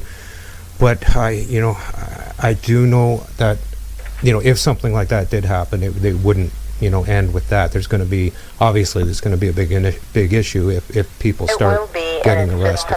It'll be expensive and time consuming and a heartache that you don't want to deal with anyway. Even if you are in the right, and then you will be granted some sort of permission in the end, it would have cost you a lot of time and effort to just get there. Right, and that's probably not fair, huh? I don't think it's worth it. It's not fair for sure, but Yeah. it's just not worth it in the end for you. No, it's not. It's not worth it. But worth it means avoiding that. Okay, so we're going to do everything we can to avoid that. But in the end, if that did happen, that's where the unfair part comes in, right? Exactly. Okay. All right. I think we all understand one another. I'm going to get that in as quickly as possible, and hopefully there'll be no delays. I guess if it's getting close to time, I'll just have to give you guys a call back and see what we can do to get her going. Yeah. And this is a young program. It's fairly new, so it is being, as these things come up and as these issues come to the surface, things are being adjusted and modified, and the regulations keep changing. So great. Don't stay quiet if something does, spark interest or a question comes to mind. Please do let us know and inform us, and we'd like to take these things into consideration. Okay, well, hopefully you guys are thinking about these things at least at this point, now that it's coming to that stage. Yeah, it's coming hopefully to that for a lot of people now. Right. So hopefully you guys are discussing this internally, because you bet, for sure, absolutely. Okay, that's great, because I certainly don't want to be the test case. No, you don't. Okay. Absolutely not. Okay. All right. Well, thank you very much for your help. You're very welcome. Okay. Bye-bye. Bye.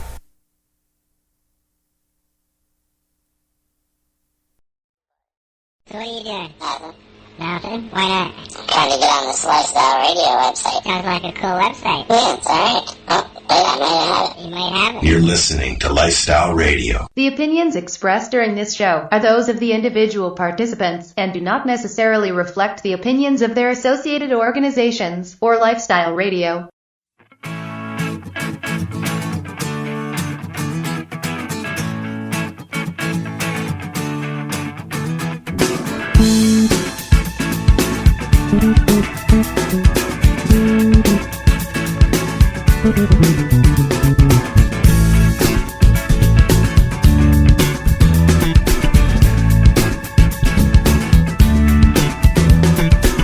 It's Friday night, now I'm off to meet the boys.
Park.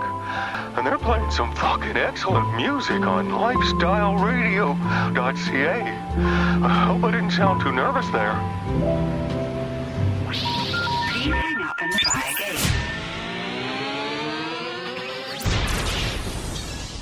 You're listening to Lifestyle Radio. Canada, the time to act is now. These days, your customers are seeking variety. Increase your earning potential by expanding your inventory with CC Nexus, Canada's largest cannabis seed wholesaler. CC Nexus stocks over 60 reputable breeders, including Canuck Seeds, with a wealth of autoflower, regular, feminized, and CBD strains. All first-time customers will receive a free pack of Canuck Seeds, plus a mug, t-shirt, and additional promotional materials. Add strains and increase your profit with CC Nexus, your Canadian-owned and operated wholesaler of cannabis seeds. Discreet, worldwide stealth shipping from Canada, supporting you locally. Call today, 1-844-843-7995, 1-844-843-7995, or visit us at ccnexus.global.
Warning.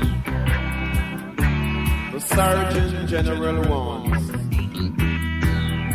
Cigarette smoking is dangerous. Dangerous. Hazard to your health. Does that mean anything to you? Them legalize marijuana. Right here in Jamaica, yeah. Them say it cure glaucoma, yeah. I'm an the bush doctor, yeah. So there'll be no more smoking and feeling tense. When I see them come, I don't have to jump. Legalize marijuana. Down here in Jamaica, yeah. Only cure for asthma, yeah. I'm an active minister, yeah. So there'll be no more police brutality, no more disrespect for humanity. Legalize marijuana, yeah. Down here in Jamaica, yeah. Can build up a failing economy, yeah. Eliminate the slavish mentality. So there'll be no more illegal humiliation and no more police intervention. Legalize marijuana. Down here in sweet Jamaica. Only cure for glaucoma. I'm an Addy Bush doctor,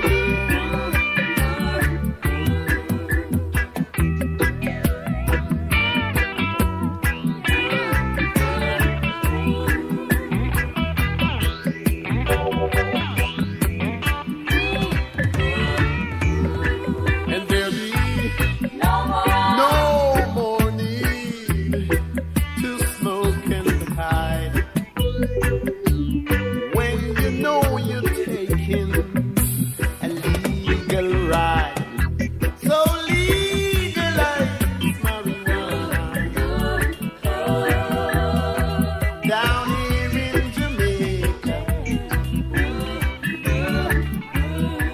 It's the only cure for glaucoma.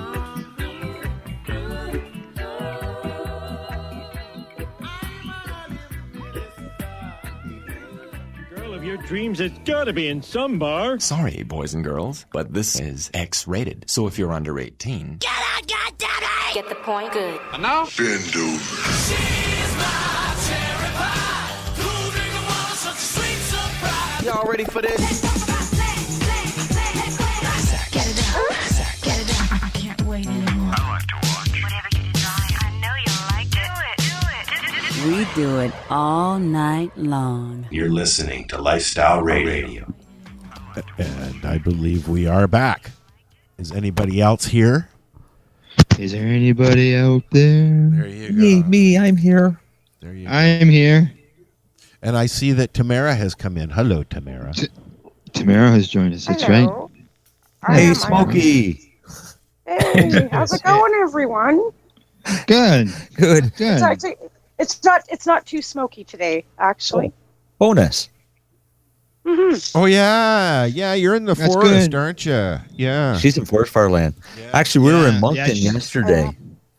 And just outside of Moncton is a town of Riverview. They had a forest fire, and all of it was blowing right towards Moncton. So we got to have a taste of what you were into. Yeah, it's been pretty nasty for smoke.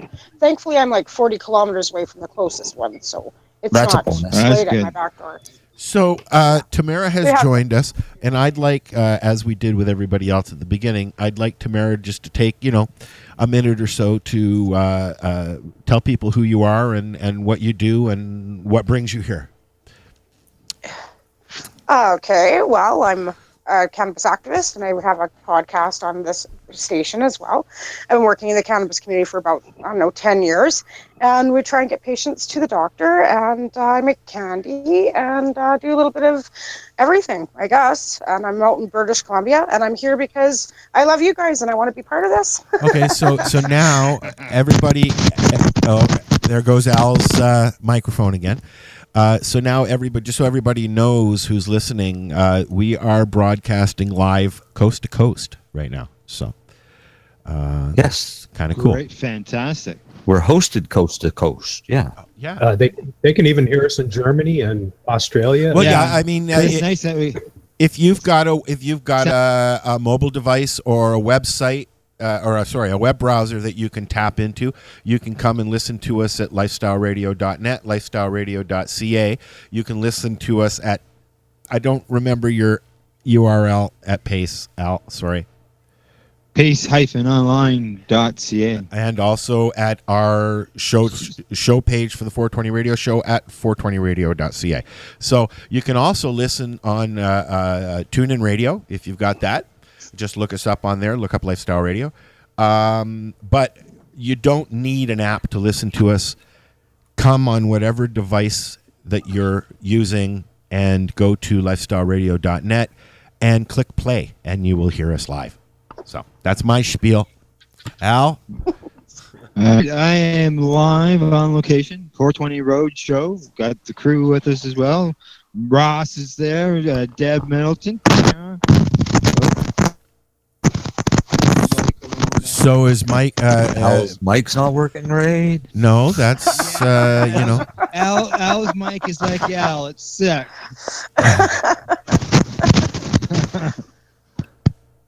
Good job. I thought you taped it, Al. You really got to fix that, buddy. Yeah, I did. Yeah, it didn't seem to help. Oh well, tape it on the other side. This is live radio. You know what they? Yeah, isn't that fun?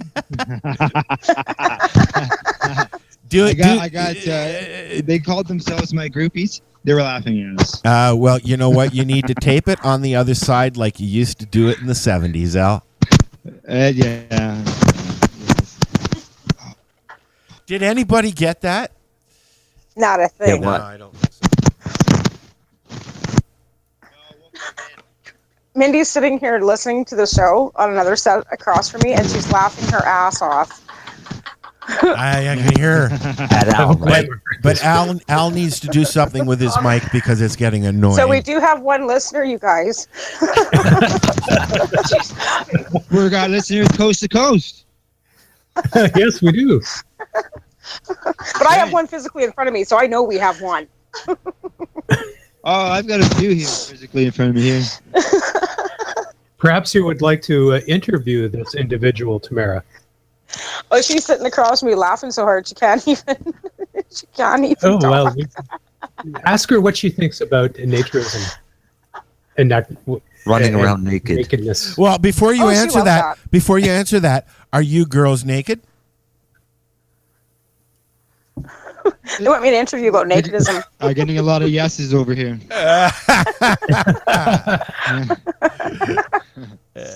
We'll just assume Tamara and her friend are naked.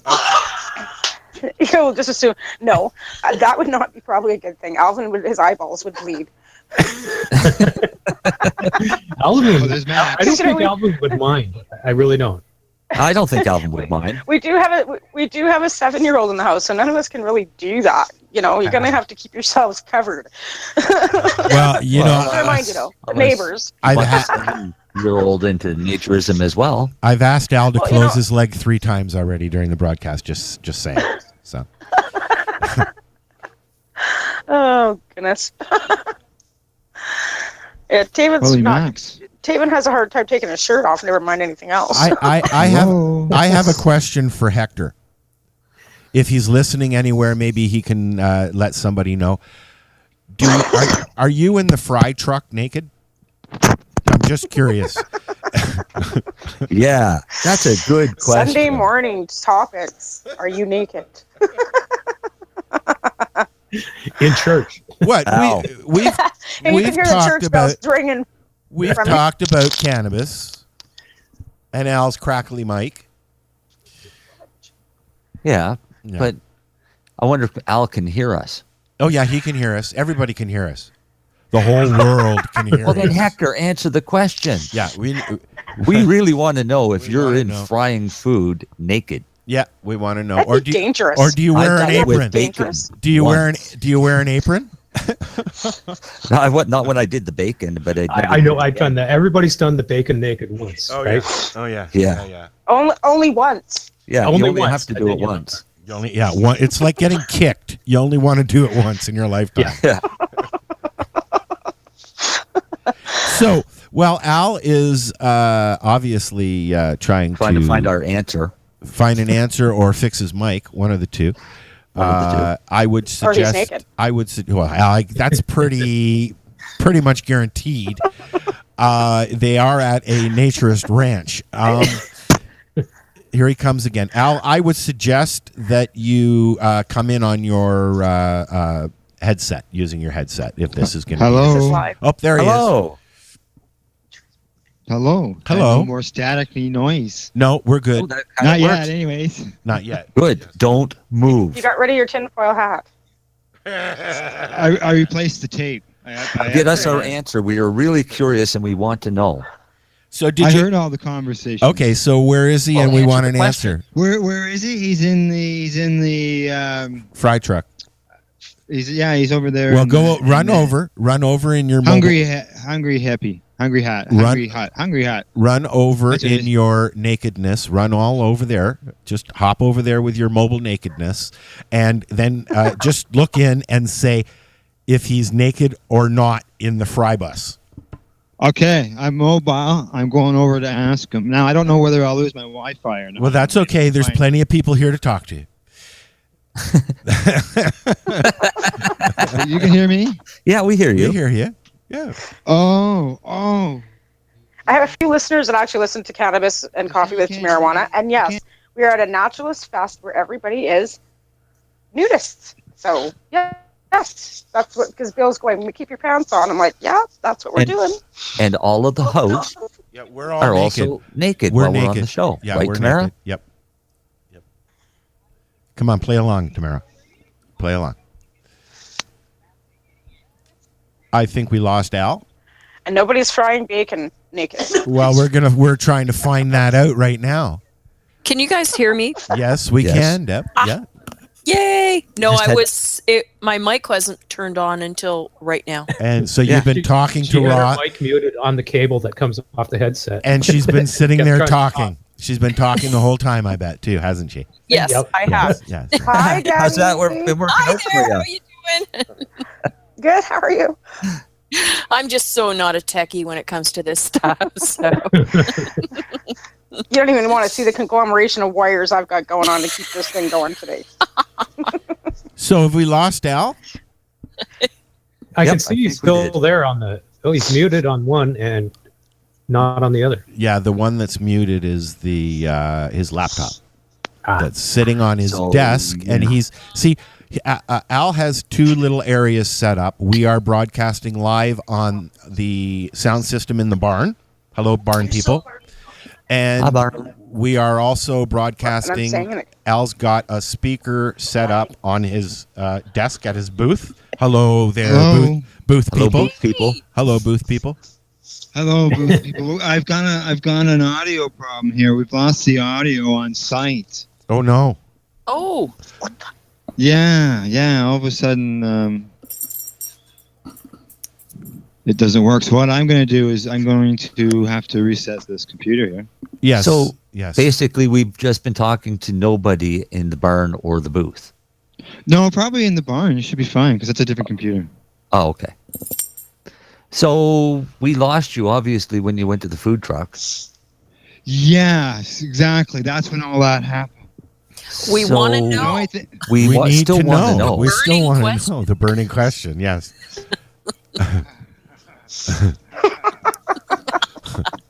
What is he deep frying? Yeah. What is he deep frying today? I think he's getting lunch ready. Right? And is he naked? Oh, he'll have to answer that one. Does he do pickles? Does he do pickles? Fried pickles. New side fried dish. pickle. Yeah, Deep that's fried right. pickle. Just wrap the pickle in bacon. Throw it in the pan. It's yummy. Hey, these people knew what they were in for before they showed up for this, right?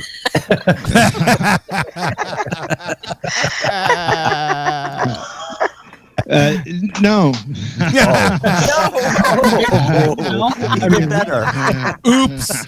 You knew you were feeding them to the dogs, right?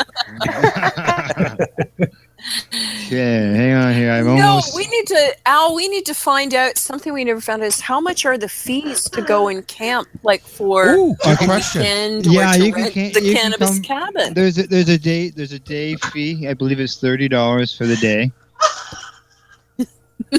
Hi. Now, Tamara. 40? 30, 40? Oh, okay. 30 for an individual, 40 for a couple for a day pass. That's Okay. a day fee. Okay, and that gives you access to the pool, the hot tub, The bar 100 and 100 games. acres. okay. Yeah, what's- it's what's what do you call that? A corking bar. There's a corking fee at the bar because they can't sell booze, but you can bring your booze in and put it in the fridge or whatever, and they'll serve it to you. And there's a Swiss corking. Right, so Just like in a restaurant. BYOB. Yeah. Right. BYOB, bring your own body, bring your own sunscreen, bring your own... Yeah, Bring your okay. own Yeah, boobs. exactly. And make sure you pay the corking fee. Yes. And don't forget BYOBJ. No, it's not what you think. Bug juice, okay? It's bug juice. I Bring your own know, bug yes. juice. No bug juice is needed today. Hey, Deb, would you please smack him? I'm too far away. My pole broke halfway up the stairs. So can't smack him. Okay, I think halfway up your getting ready stairs. to go back on here. Hopefully.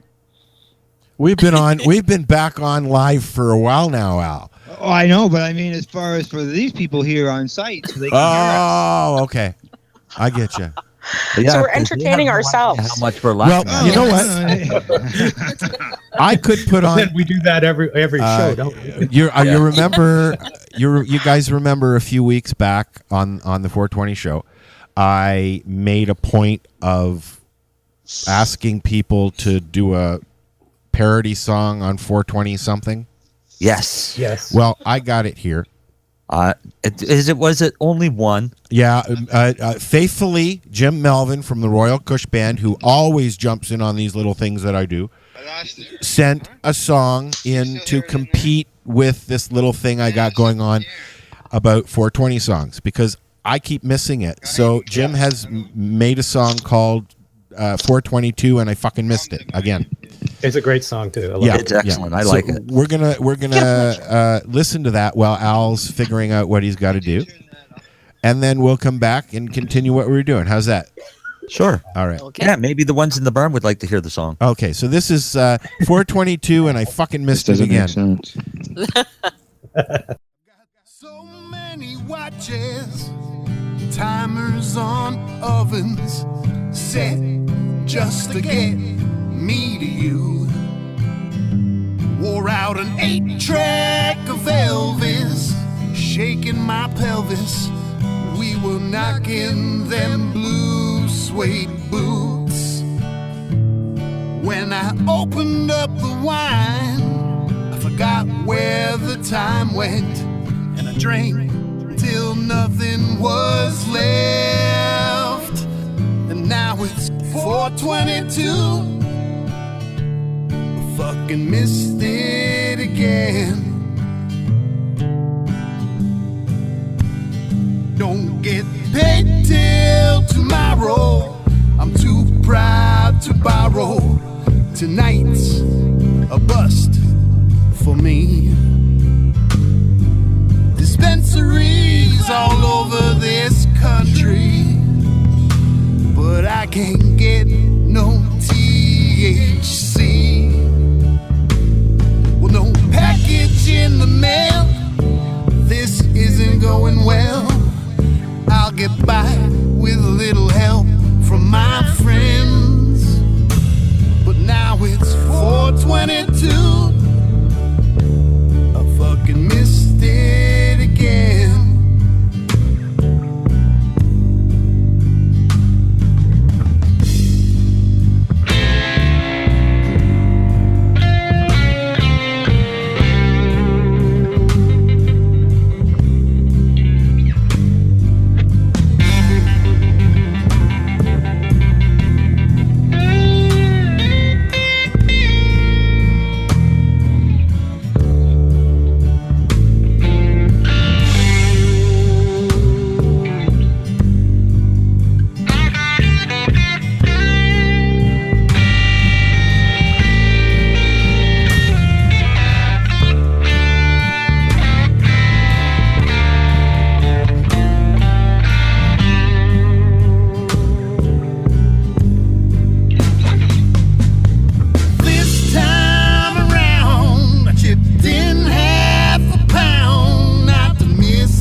Hi, it's Ross from BMA Hydroponics. Whatever you're growing, from vegetables to medicinal cannabis, we have everything you need to succeed. From seed to harvest to processing and extracting, we carry all the brand name products that will help you to produce, process, and consume high-quality medicine. Our long list of suppliers ensures that we can get all the brands you know and trust. Our knowledgeable staff of qualified growers have decades of experience with home production of medicinal cannabis and all possess either MMAR injunction status or an ACMPR registration certificate. If you don't see what you're looking for, just let us know and we'll find it for you.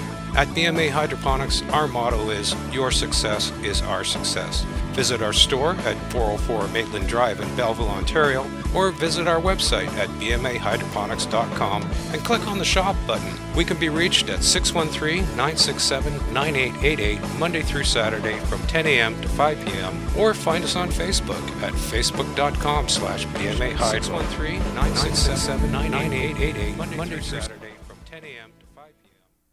And we're back. Hello, back. Hello. Hello. Hello. Hey, Deb, can I ask you a question? Hello. Yes. Does Rob forget, or does Ross forget and lose things a lot? Be honest. Tell the truth. On occasion, yes. And is that why you don't let him come to the store very often?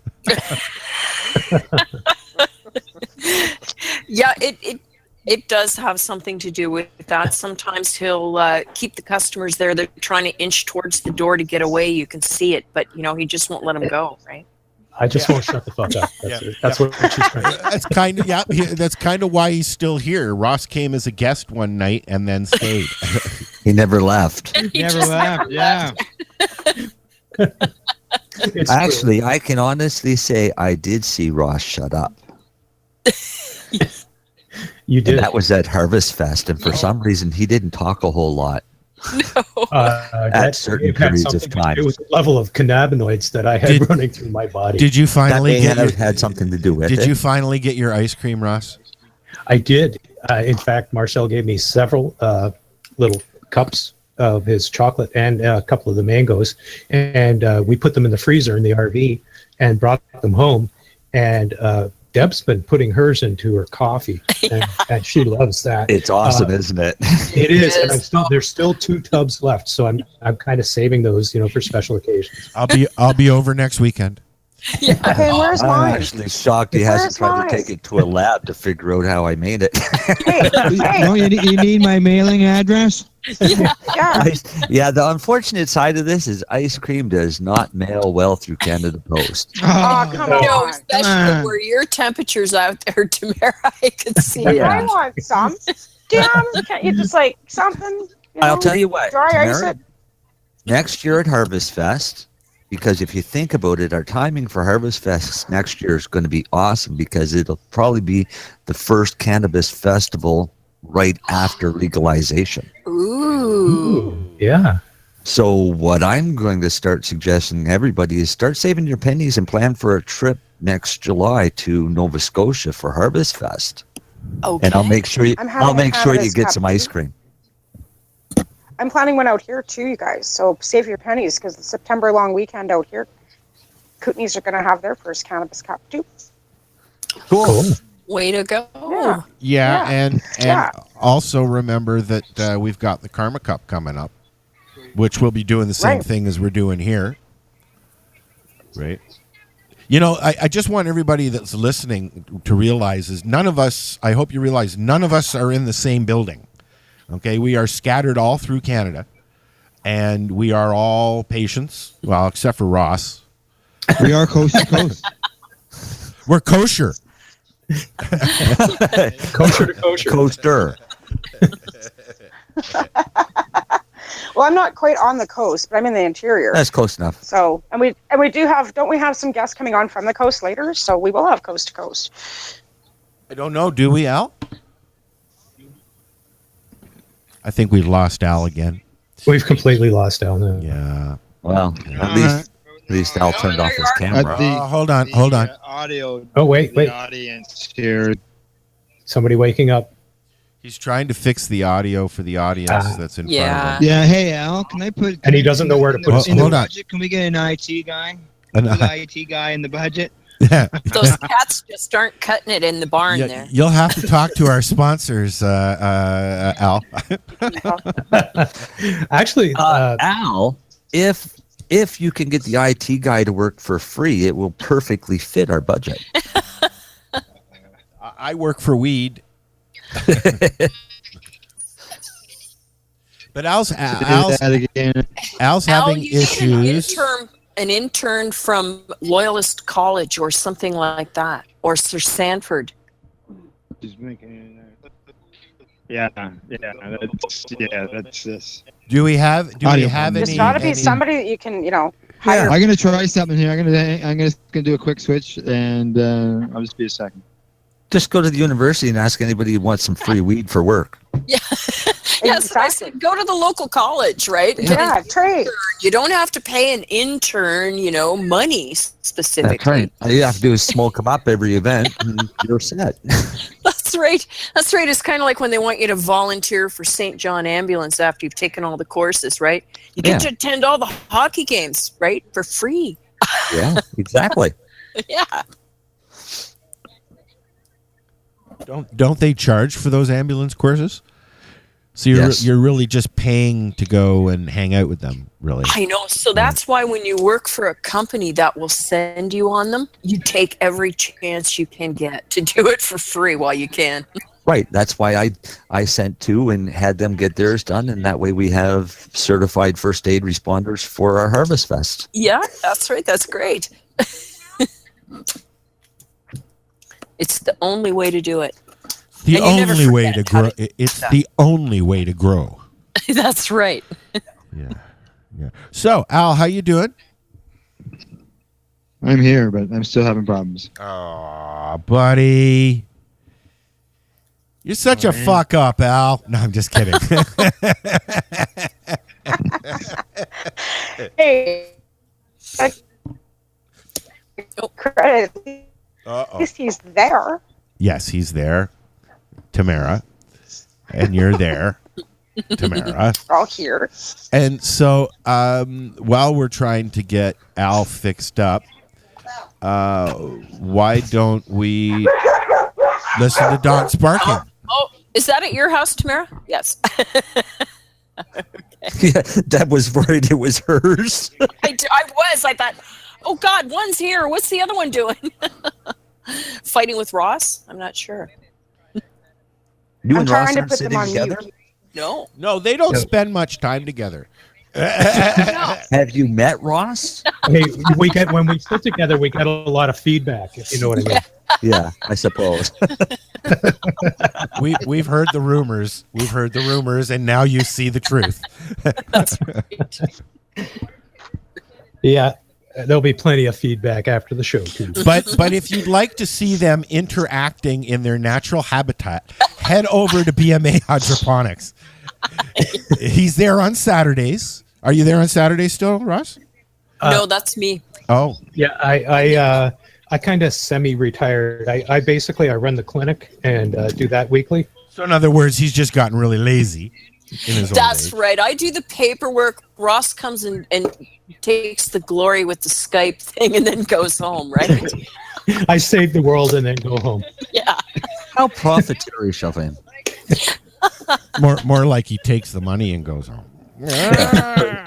That's right. Hey, now. Yes. Now, wait a minute. Clear that.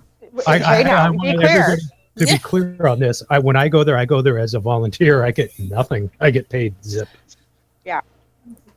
And out here, nobody wants to pay for the doctor, so I've done Zip.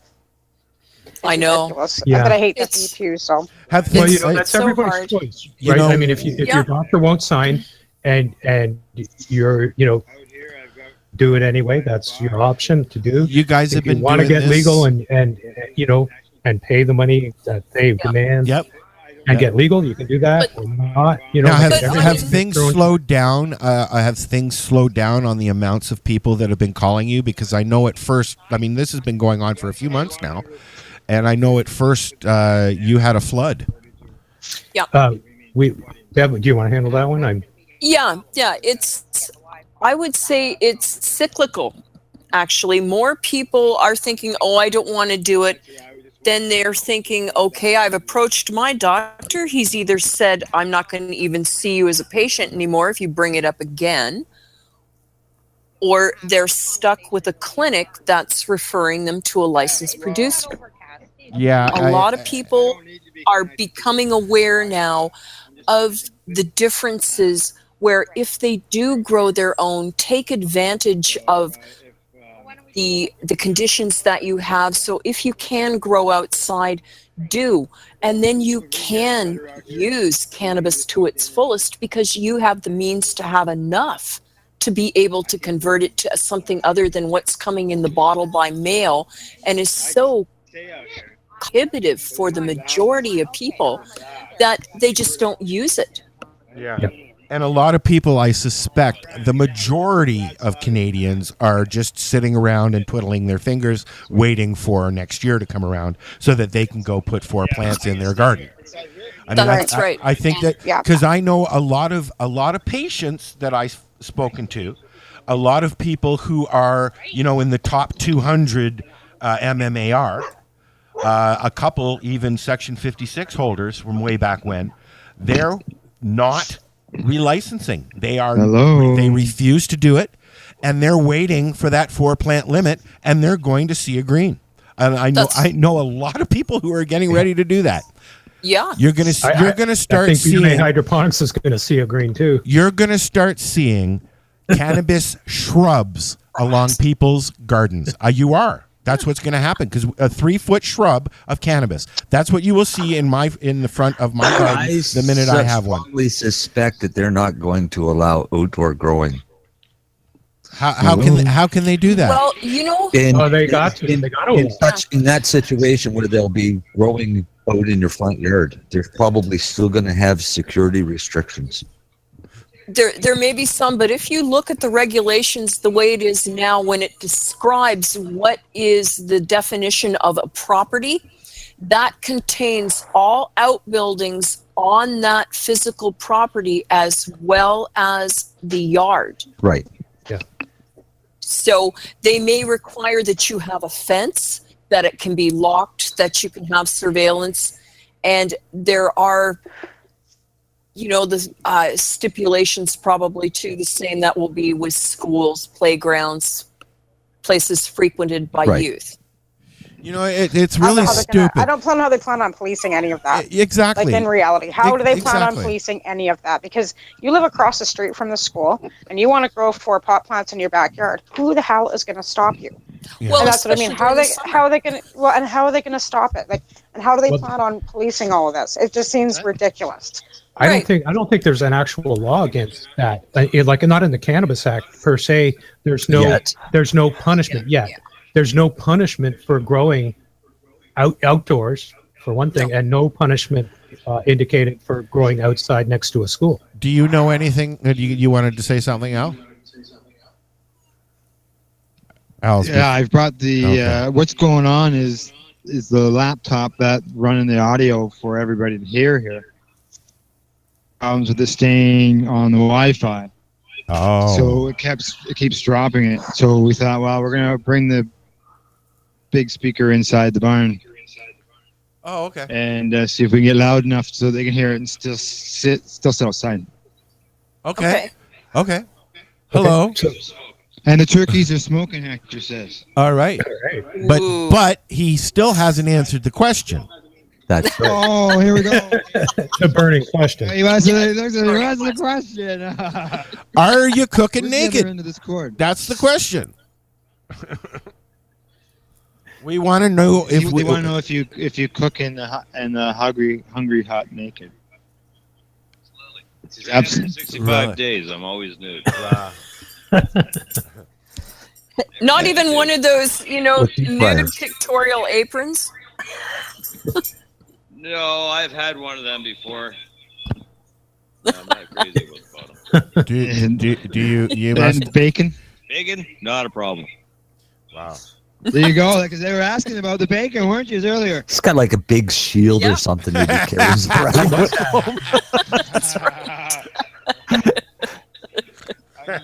him. Just being careful and cautious. That's all. That's hilarious.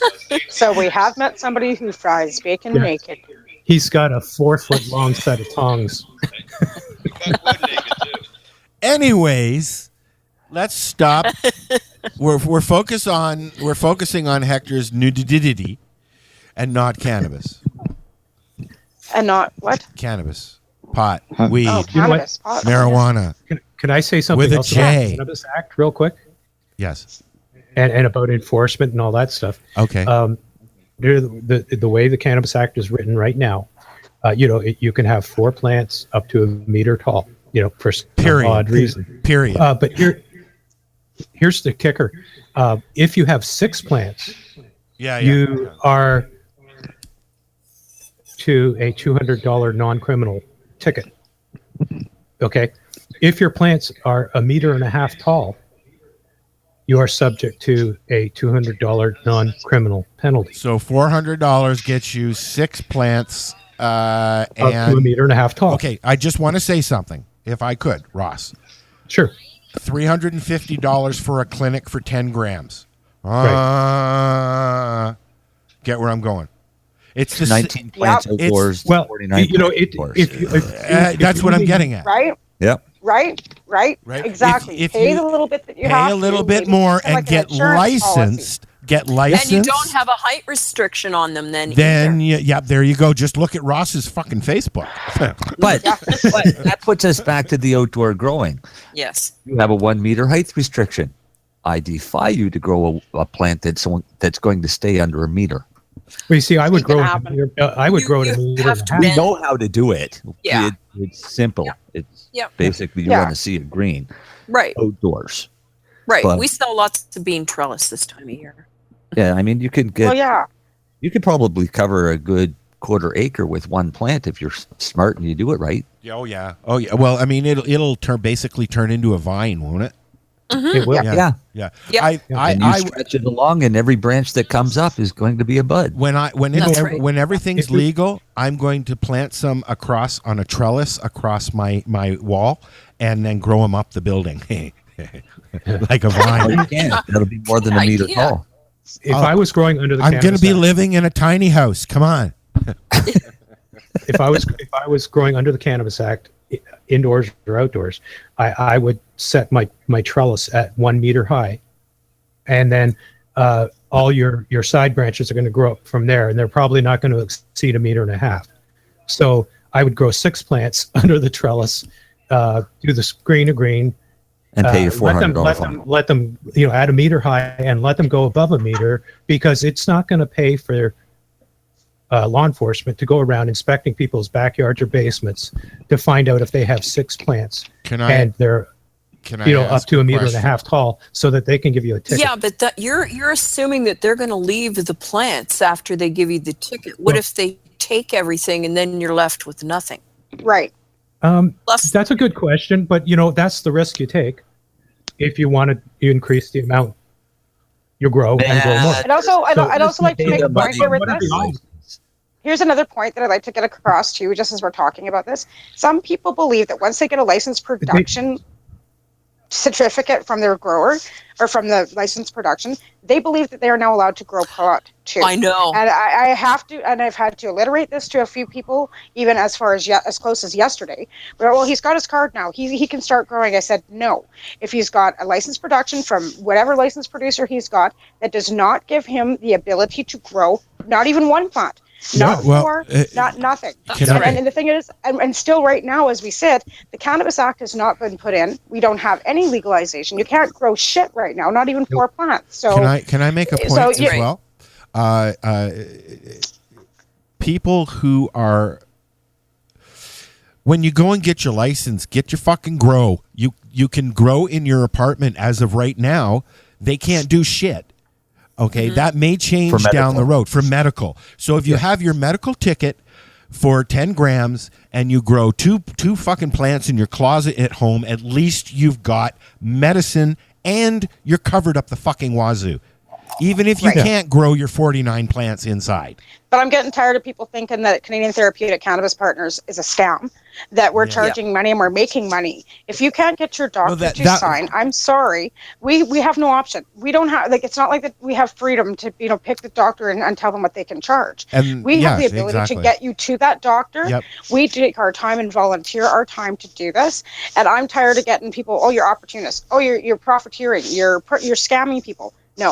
No, we're not. We're trying to help you get to the position where you can grow your own medicine, and we aren't getting anything from that. As Ross said, but it's true. As Ross said earlier, okay, there's a little loophole called fines, and those fines add up to $400. About Ross. Yeah, that's under the Cannabis Act. If you go once all this is said and done, if you go over that limit, the limit set out by Health Canada, when all this is done, okay, next year hopefully, you're looking at a $400 or $500 fine.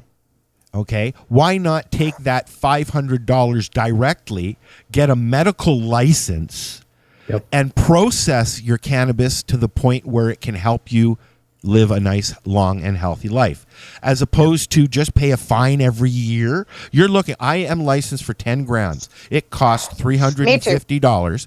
It costs $350 through the clinic that everybody's talking about. Okay, I didn't want to pay for that, but I just want to remind people, when I went and got my MMAR through Dr. Rob Kammermans, who was the shit back then, he was the only one doing it. It cost me $150. That was me too. That was 6 years ago, 8 years ago now, maybe. And okay, the price has gone up. Yes, is it not right? Well, it's not right, no. But if you do your homework, you will find a doctor who will sign for nothing or very little. They have the right in Ontario to overcharge for paperwork. Not in Nova Scotia, correct, Marcel? Yeah, they have a they have a set fee for filling out forms. Okay. And they can't charge more than that. So we don't have doctors in Nova Scotia charging $200 or $300 to sign for this. I get you. And That's good though. That's good. It's a policy right in their rules and regulations from the College of Physicians. Now, my doctor here took me a long time to get her to convert over, but I didn't pay anything for my licensing this year. Before I paid $30 to the doctor in Hannah, Alberta for that because that was a requisition fee in Alberta that he charged me. But prior to that, back to Rob Camerman's, I spent almost $5,000 flying from Alberta. Yeah. To Ontario. Yeah. So I mean, in hindsight, I've gone from paying $5,000 to finally after 7 years paying nothing. But I'll tell you, it took me a long time to get my doctor here to even think about it. And she will not sign for anybody else. Well, she absolutely will not. You know, if I walked into my doctor's office today and said I need a doctor's note because I was off work for a week, they'd charge me $50. Yeah, they do here too. Okay, it's a clinic. It's a mine's clinic. Never charged me for any form. But you go into he does your have a fee policy. They do charge others. He just hasn't charged me. Maybe I shouldn't say that out loud. If you go into a clinic, you're in a clinic environment. Most clinics charge overbilling. If you go into a doctor's office where this doctor is the only one practicing there, he's been there for 40 years, chances are you're not going to get charged. I went to see Dr. Camerman's. A lot of good that did me. He got arrested. I never got my license. I had to go to my doctor of 20 years in Toronto, and he only gave me 3 grams. So I went from 13 grams, having the doctor get arrested, to not being able to put that paperwork in, to getting 3 grams from a doctor that I had been seeing for 20 years. And all he said to me was, "You never asked." Oh, wow. You know, there's another way to look at it too. If you're currently buying from a licensed producer, hold on, or you're Ross. buying Hold on, from Ross. a dispensary. Ross, hold on one sec. Al keeps saying hello. I'm just making sure I can be heard. Okay, go ahead, Ross. So if you're currently buying from a licensed producer, or you're buying from a dispensary, or you're buying from Joe down the road, and you're paying about $10 a gram. Ross, don't tell people my drug dealer's name, please. Okay, sorry, Mr. Anonymous down the road. The guy down the road. And you're paying, $8 to $10 a gram for it. Yeah. Then what do you get for $300? An ounce? How long does that ounce last you? Yeah. A week, a month? Okay, if you pay that $300 to get legal to grow your own, and you grow it outdoors, it costs you 15 cents a gram. I got 49. It's like the old saying about you can give someone a fish and they eat for a day. Yeah. Or you can teach them how to fish and they eat for the rest of their life. Okay? It's short-sighted to think that $300 is a lot of money to get a permit to grow 15 cent a gram cannabis. Let's is think all of you it in want another way. and have everything you need. Let's think of it as another way, Ross, okay? You can wait and get your 4 plants and like we were talking about, Sea of Green, or you can go and take your hard-earned money and go and pay a doctor who, right or wrong, has made themselves available to sign on the dotted line so you can have your cannabis and have enough of it. I got for $350, flat out, $350 got me 10 grams. Yes, I gave them all my paperwork. Yes, it was a legitimate doctor. Yes, it's a Skype doctor, but who cares? I got my license. Now a cop can't knock on my door and say, "Excuse me, Mr. Rapp, you're under arrest for cannabis." Okay? Nope. That gives me major peace of mind, seeing as I drive to Toronto a lot. I drive to Hamilton a lot. I drive all over Ontario. I usually have it with me. And nowadays, my friend Kelly was stopped a couple of weeks ago in Guelph and given the rundown. And if she hadn't had that doctor's letter, she didn't even have her green piece of paper yet. If she had not had that doctor's letter from the clinic that we went to, she would have been arrested. The police officer said that right off the bat. They even weighed her cannabis, and they said if you had had more than 10 grams, as it says right here, we would have arrested you. Now, scare tactics, yes, maybe. But who wants to go through that shit? Get your license, it takes it to the next level, and it's basically you can go about living your life and not worry, or you can live with a stigma wrapped around you, which is going to disappear anyway soon. It has to. And there's a reason why we've named our license what we have, because it literally is your get out of jail free card. Mm-hmm. Monopoly money. Yes, it is. Yeah. Can I just say one more thing about the fee thing? Marcel, I know you said that where you are in Nova Scotia, they're not allowed to charge for prescriptions. And Right. that's absolutely true in Ontario too. The only thing they can charge for writing a cannabis prescription is the regular fee that they charge for writing any prescription for anything. Right. Which However, it falls under filling out forms and documentation, which has a fee cap of $25. Right. Well, Okay, here's unfortunately, the way they're it allowed is to in charge Ontario. for teleconferencing. It's telemedicine. And consultation. Charge whatever In they Nova want. Scotia, they're not allowed to do teleconferencing. It Right. has There's to the be a difference. person They are. face-to-face personal interaction. Right. See, it's not like that here. They're allowed to do telemedicine, teleconference, and charge whatever they want for doing it. See, so back when Dr. Cameron's got nailed in Ontario, it was also included in Nova Scotia because he came here. Yeah, I was just going to ask you about that. He came there and he was signing, but he was there. He didn't He do was Skype. here and he was doing person or like face-to-face transactions. And The he problem he wasn't licensed in Nova Scotia. Right. Correct. Right. Yeah. And that's where all of those licenses became. But so if he had done what he did, now Dr. Cameron's helped a lot, like thousands and thousands of people, and we're not begetting him. He's a very nice man. He's been on the show. I've talked to him a few times. But what we're getting at is back when he was doing his thing and helping these thousands of people, yes, he was charging a fee to go to his clinics.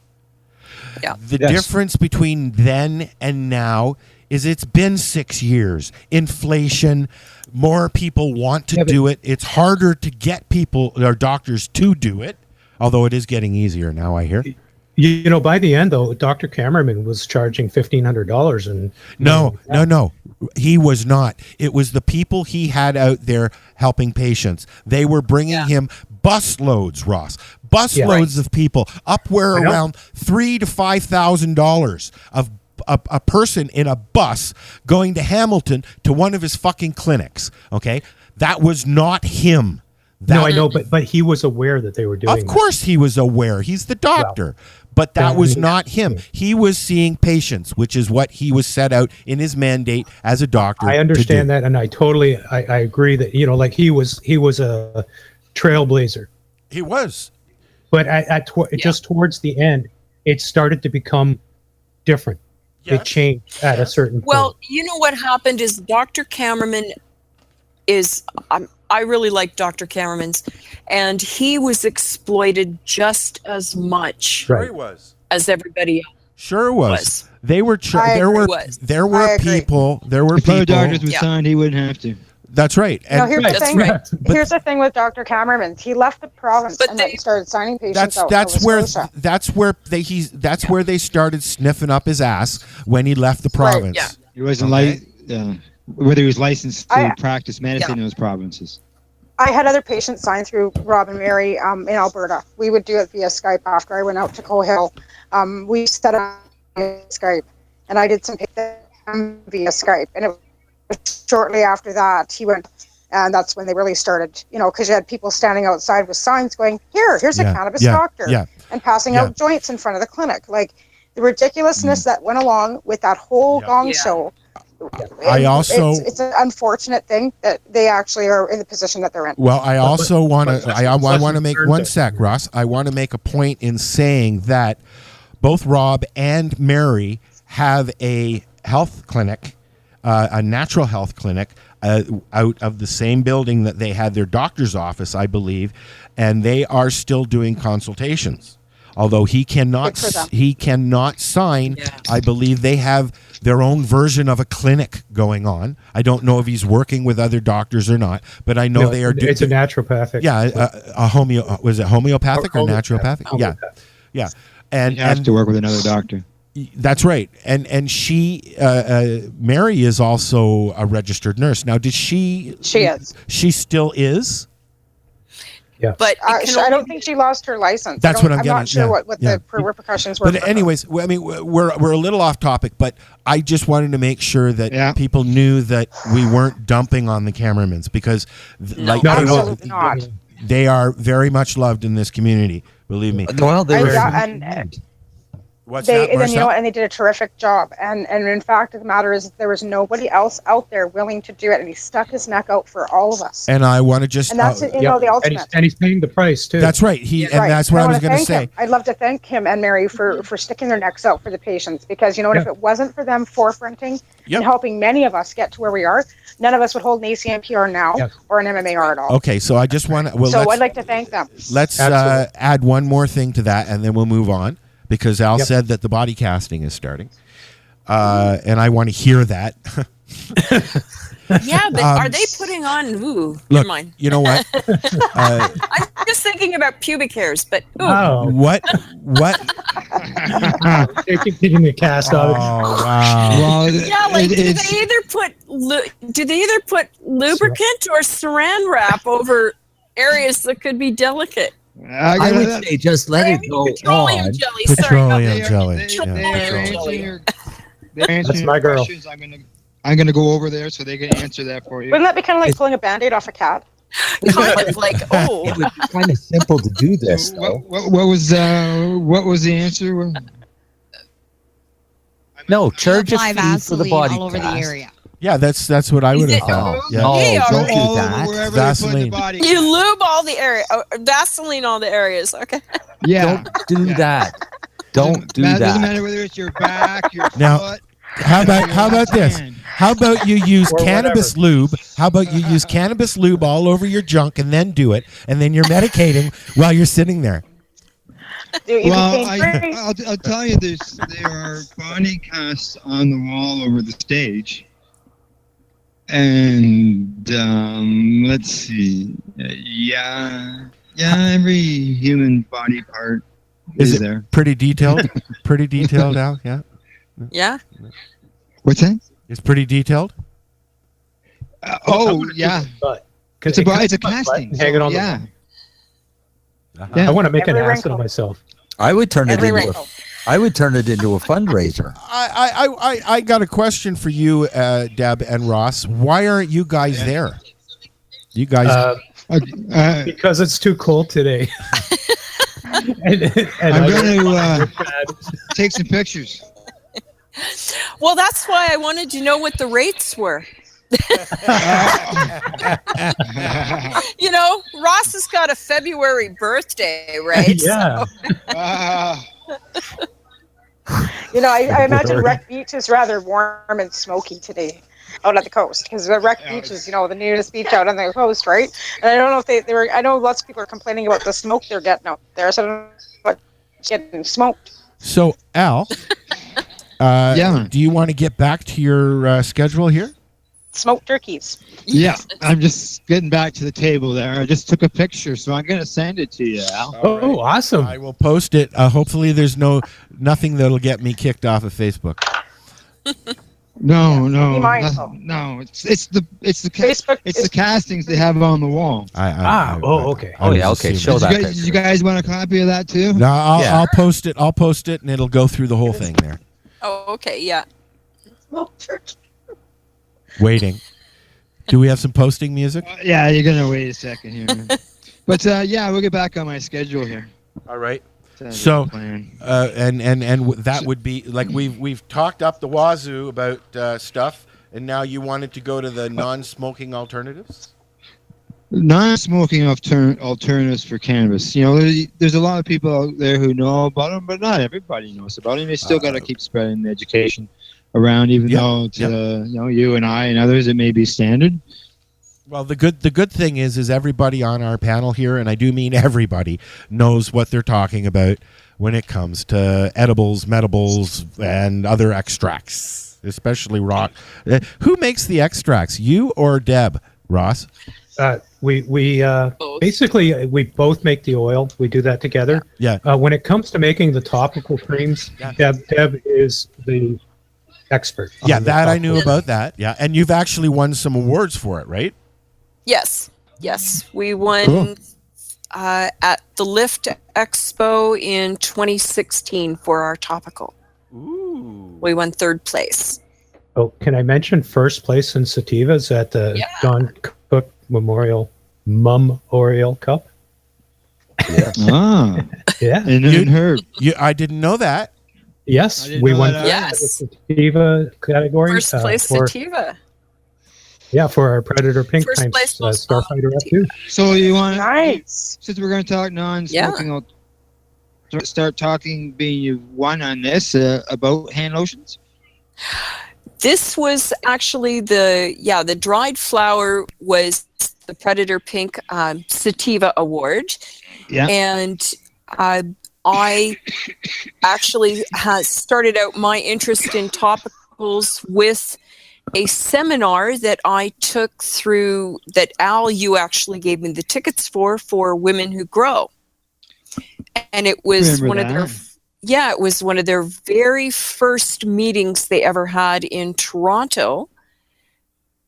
And myself and Linda Houghton went down and we watched a seminar on topicals and how to make them.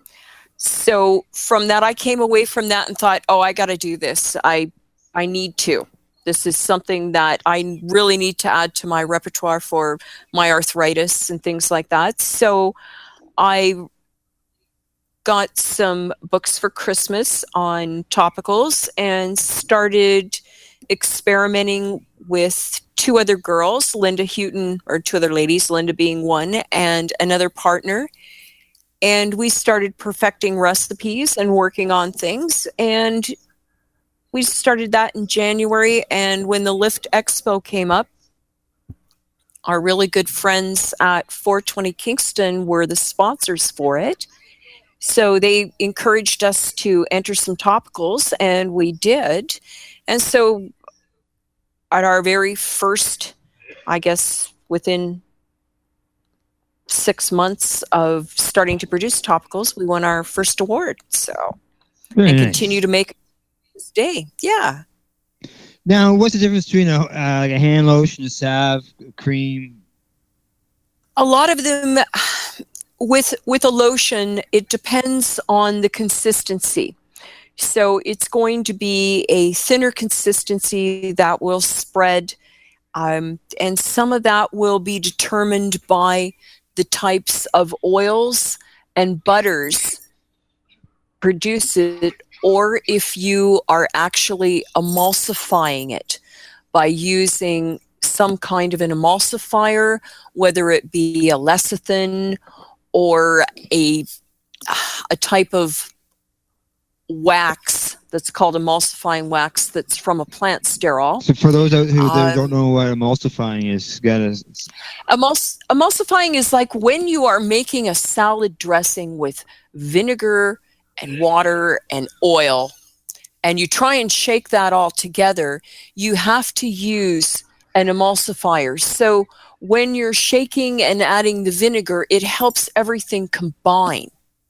It's like a binder. And that's what emulsifying is. Yes, it helps everything combine so it won't separate. Now, just so That's right. the people here at Freedom Fields, if you have any questions while we're talking about these alternative ways, you want to come over here to the booth here and ask away, I will put you on the air and you'll be able to ask your question.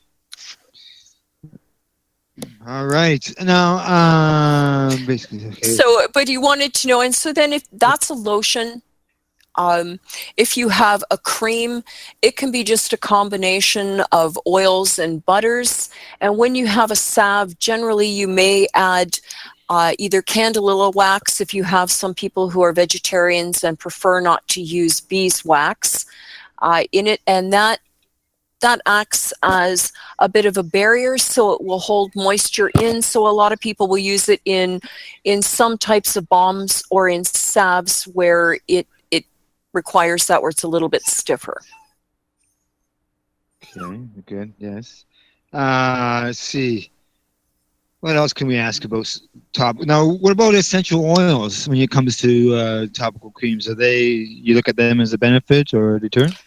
Yes, they are definitely a benefit. It's essential oils fit in very well with the topic of cannabis too, because cannabis contains something that are terpenes, called terpenes. Mm-hmm. Terpenes are in everything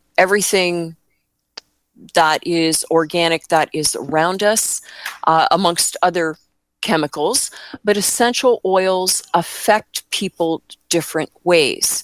The same as the terpene profiles in cannabis can help people. Say, for instance, if you have a high terpene in linalool is similar to lavender, which can be very calming, and it can be an antifungal, antiviral, antibacterial as well. So mostly for calming. So it's good for somebody who may have some PTSD. The pinenes are pine, so they would be similar to some of the say Atlas cedars or some of the cypress type of essential oils that we may use in making lotions and topicals. You have certain essential oils that are sometimes called by people drivers, that are used to help penetration and absorption rates of whatever is beneficial in the lotion. You have things like peppermint, and peppermint will work that way with edibles as well. If you put peppermint oil in an edible, it's going to get into your system a lot quicker than if it's chocolate. You realize you're giving away all of our trade secrets here, right? Yeah. Yeah. Don't tell seriously. people that we put essential oils because I use essential oils when I make my candy as well, right? So they're very beneficial. Yeah. I make cannabis lube. Cannabis lube on its own really doesn't do a lot, but I use the essential oil technology to make it do a hell of a lot more. Right, that's right. So people could be spreading let's cannabis. go back to cannabis. So just a second. Just a second here for this body casting. People could be spreading cannabis lube on their body so the stuff doesn't stick. Yeah, they could use a massage oil would even work as well. Which my massage oil has again different essential oils to make it work. That's what I would recommend for body casting is just a massage oil, or turn it into a moneymaker. Charge a fee for the body cast.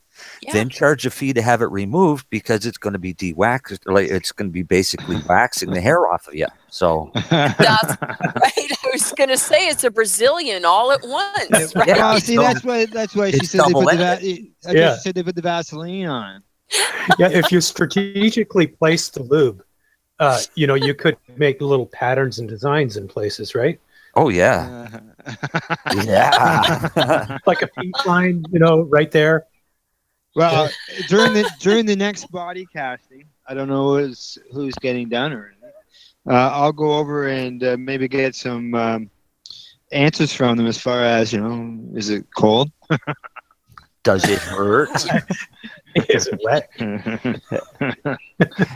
How long does it take to harden? I don't know what the last person. They don't have to insert anything in holes, orifices, do they? Pardon me? They don't have to plug up any orifices so they don't get clogged. Oh, those those plugs for bongs. Yes, just use one of those. Yeah, that'll work. Okay, now let's get back on topic here. Now with the topicals, some people they get a sore elbow or sore. Oh, it's raining? Oh, it is raining. Really? It's raining if you got anything outside, guys. Oh, yeah, I know, eh? Sorry, it's sunny here. It's we got spit on we did get spit on for about 10 minutes last night, and that was it. I woke up to thunder and lightning and torrential downpour. We had that We Friday need night. it so badly out here. We needed it bad because we're at the point where they were going to tell people not to even smoke outdoors. Oh. Oh yeah, yeah. It's like that out here too. Like Yeah. it's tinder dry. Yeah. It's unfortunate. Now, with these creams and lotions, it's something that people can use to avoid taking a pharmaceutical painkiller. Yes, because there are. If you do your, do reading, do some investigation, but even shea butter is. Don't let Marcel hold you back. No, but I Careful. just have to say one thing more about terpenes because it just amazes me is that all terpenes have one thing in common. They all have the same number of carbon atoms.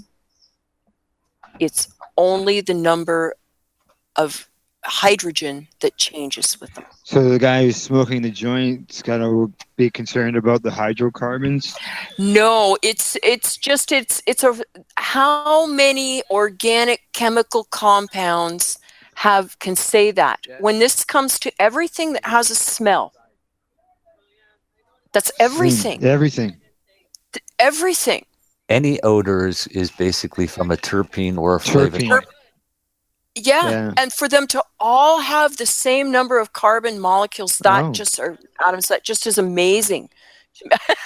Okay, I get amazed by really silly things, huh? Sorry. No, But- no, hey. But the terpenes can be advantages in other things, and one of them is in our suppositories because our suppositories actually take advantage of certain terpenes as well in the carriers that we're using. Right. Right. Okay, guys. I'm getting the signal from the producer that we got to take a quick break to hit the restart button, and then we'll come back and continue talking about non-smoking alternatives of how to consume cannabis. Sure. Okay. All right. We'll see you, everybody. All right. We'll be back No, shortly. we won't. We'll hear you.